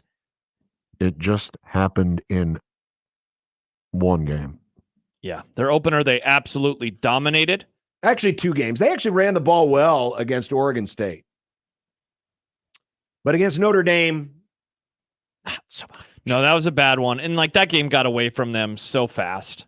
Yeah. But yeah, last week it was better. They only lost 38-21. It's an interesting team, man. And we wondered coming into the year about Ryan Walters' squad and what to expect from them. So far, in the words of Denny Green, they are who we thought they were. They are who they thought. They have not been very good overall. All of the stats back it up, whether it's the advanced ones or the traditional accounting stats. They struggle. But like you said, Maccabee averaging 7.67 yards per rush. But he only has 36 carries. Mm-hmm. They played 3 games. That's only 12 carries per game. He has 276 yards. That's 92 yards per game. But again, given how great he is doing when he carries the ball, you figure that they would want to give him the ball more. They just have been unable to because the games and the game situations have not allowed them to do so. This is one of those ones where you want an early Nebraska score, so then you put them on their heels, and then they can't run the ball a ton on you. Well, coming up in content, you thought that the Major League season was ending on Sunday. It's not. We'll explain and have more in content next on 1620 The Zone.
I made you some Unsportsmanlike content. Unsportsmanlike content. Unsportsmanlike content. Content that's unsportsmanlike. Okie dokie. Nick. What are John. we having ye olden content? Troy Dannon. Our favorite yogurt. Oh, yeah. Said last night that concessions have gone from $375,000 per game to pushing $900,000 through the first 4 games. As Monte Carlo from our Equitable Bank inbox suggests, was there some serious cash skimming going on in the days before cashless concessions? Not all. Okay, not that much. Not $400,000 or $525,000 worth. Good math, treasurer. No, not. It wasn't that. I'd be very curious to know more about the details of this. Because here's the thing, and it hasn't been publicized much, but I have heard people complaining that some of the kids going up and down the stairs with their portable card readers have had to go back down and get new card readers. Like they ran out of battery? Well, or they just weren't working. And Lazy Gen Z. And that there have also been some issues at some of the concessions and the kiosks that they weren't working. I'm just surprised it hasn't been discussed as much. So, yeah, no. If there was that much, if there was $500,000 worth of skimming, it's a lot of robbing going on, yeah. Then who the heck has been running the concessions at Memorial Stadium? The Corleone family? What if it was the collective? Maybe that's where the NIL money was coming from. I've heard one of the things, too, is that the lines are shorter, and so that means that they're just turning over more people. And maybe if you were at the stadium and you're like, that line's too long, I'm not going to go get anything. Now you're like, the line's not very long. We'll go get something. That is pretty wild. And I bet, John, there are more butts and seats right now than there were last year at this time. Yes. Given that they came off an 0-2 start before their first home game. The Colorado one was a packed house. Illinois was a packed house. It seems like the Northern Iowa game was a packed house, and people are excited for UTEP. So I wonder if all of those things have worked positively for Nebraska. Also, keep in mind you had 3 warm weather games. Yeah, for sure. At home, so people are probably drinking more beverages and whatnot. Mm-hmm. Yeah, I think they had beer. I think you're onto something because when I was at the game, I didn't see any lines at all. Yeah, so you were like, oh man. Well, that's because you were up in your ivory tower. Oh Ivory yeah, Suite, John, unreal. Ivory where Suite. Pablo was coming up. Would you like another brownie? Yeah, exactly. Do you want a ribeye or a fillet? And you were like, Great get away brownies. from me, plebe. Yeah, unreal, Nick. Those brownies were so good. You've changed. The Royals have scored! The Royals have scored! Kansas City won last night, ending their long losing streak, and doing so in 10 innings by the score of 1-0. Oh.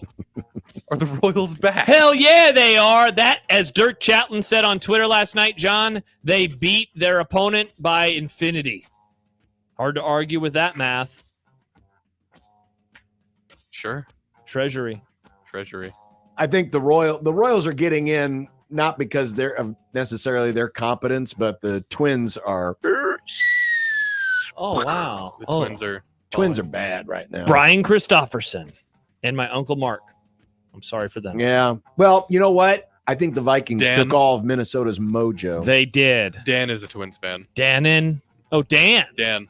He's a Vikings or a Packers fan. Yeah. I feel like he's a that Twins shouldn't be fan. allowed. I feel like you shouldn't be able to root for. They're playing, rivals. Don't be playing fan gatekeeper No. again. George was a Pacers fan. Yeah, but they're not. I mean, they were the rivals of the Bulls in the 1990s. That's so long ago, though. That just seems weird. It seems freakish. It doesn't seem weird at all. Dan, freakish in his fandom. Sad. Freakish.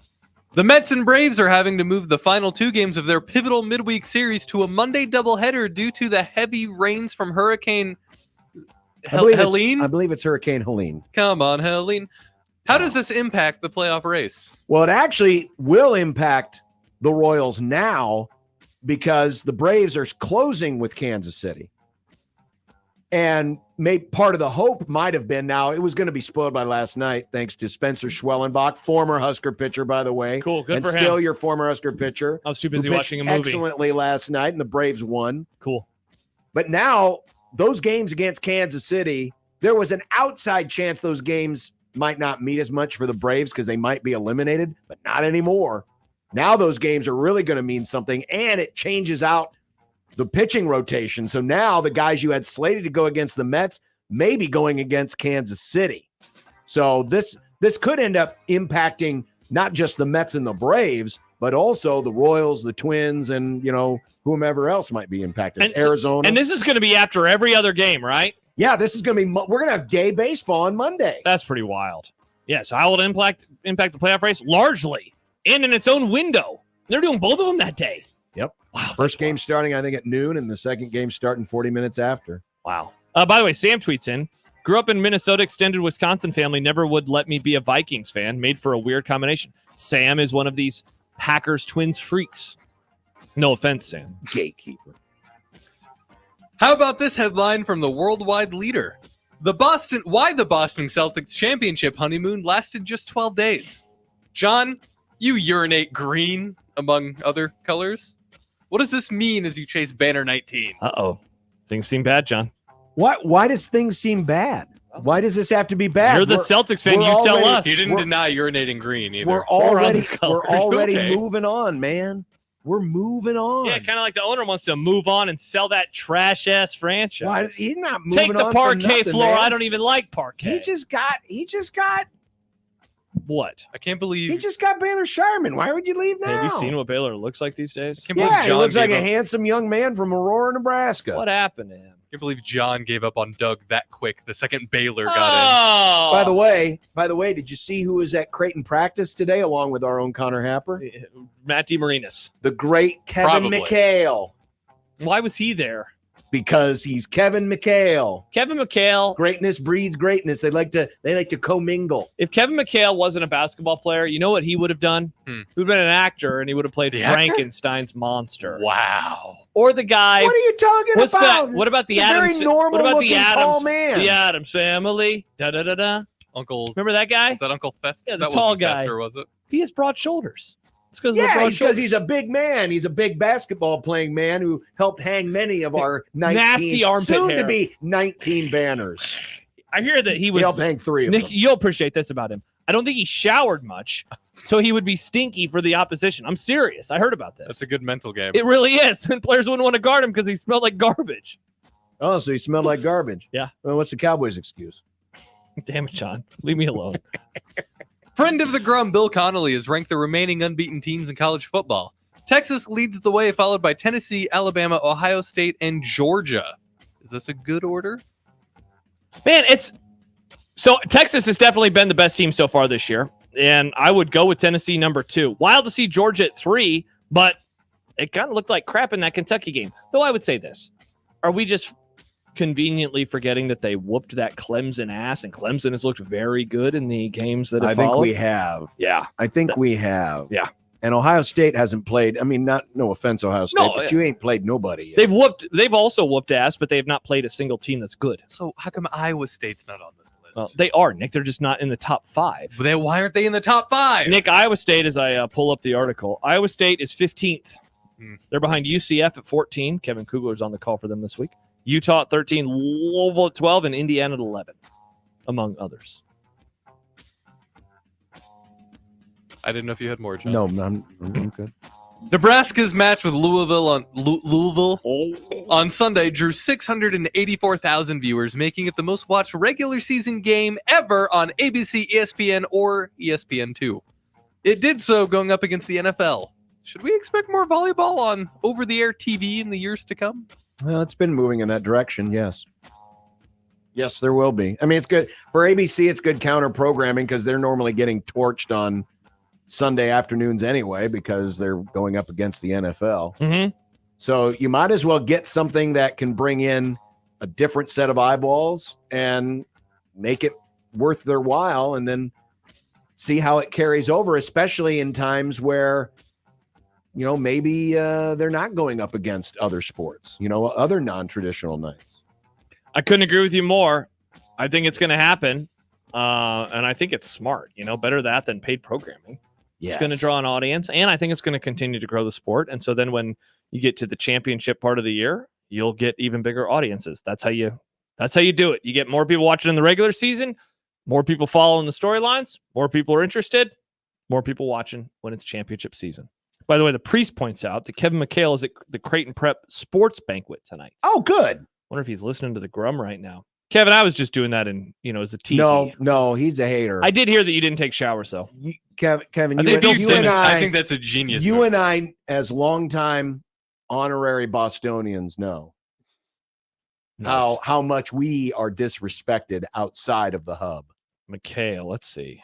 Kevin McHale shower. He showers. He is not a stinky man. He's a respected man. There it is again. Do you smell that? Yeah. What the hell is happening? Well, there it is. They have food on Wednesdays, rather. They do, and apparently they've got the 4-alarm wings. Mm-hmm. So they're going to be taste testing 4-alarm wings. Yeah. Are you going to have one? They've asked if I would participate. So I'll participate. And I will also participate. Should we just have them do it during What's for Dinner? Should we have them come in here right now? Well, I think they wanted to do it on their show. Oh, okay. All right. Well, I got to get going. I can't stay here for the taste test. He's busy. Oh, you're starting your run to Boston already? No. Probably a good idea. Might take you a while. Well, it wouldn't take that long. I get there. Oh. Sounds like a challenge. Yeah. I think you should do this. I'd miss work. I guess vacation days are a construct, though. If you film it, it's content, so you're working. Oh, Go hard to do argue it. with that, Nick. Hey, everyone. Here's Josh. Left, right. We can left, ask Jimmy right, if left, he wants to right, fill in left, for me right, while I'm left, gone running right, to Boston. Left, right, left, right. Wow. You're such a monster, John. Well, if they want to come in and do it early, we'll come in and do it early. All right, perfect. We'll What's figure it for out. dinner? 1620 the zone.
When you knock us down, we're going to get up. And on the way up, we're going to bite a kneecap off. Crust is good on your pizza, not your ass. I will eat your ass first. He's tough as a Woolworth steak. And then it's going to take 2 more shots to knock us down. All right. And on the way up, we're going to take your other kneecap. I'm ready to hang them up, gut them, and skin them, and chop them up. You know what? I'm ready. My daughters aren't starving to death. I'll eat my neighbors. And we're going to get up. My and then God, it's going to take 3 shots to get us down. And when we do, we're going to take another hunk out of you. Cliff, what are you going to take away as your best memory from playing basketball at Boston College? Probably just like going out to eat. The boys from After Hours, director of the CIA, Jimmy Allen. Hello.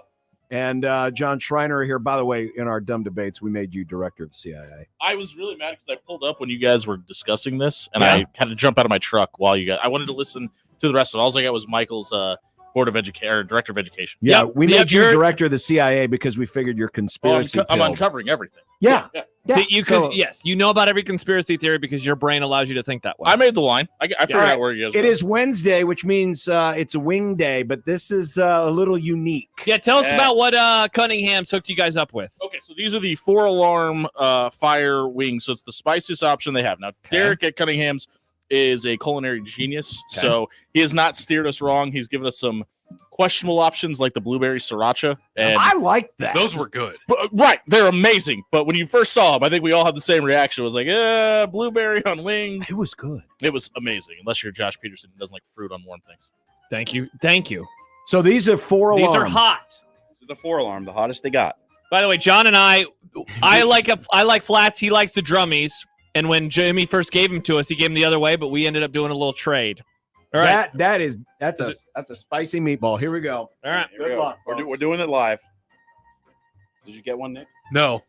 You want one? Yeah, I would. Yes. Oh, thank you. Definitely hot. Good flavor. Very good flavor. Definitely hot, though. That's good. The spice isn't overwhelming, and I can eat stuff like that. Like, I'm feeling it a little bit right now. I'm definitely gonna need a drink, but it's very good.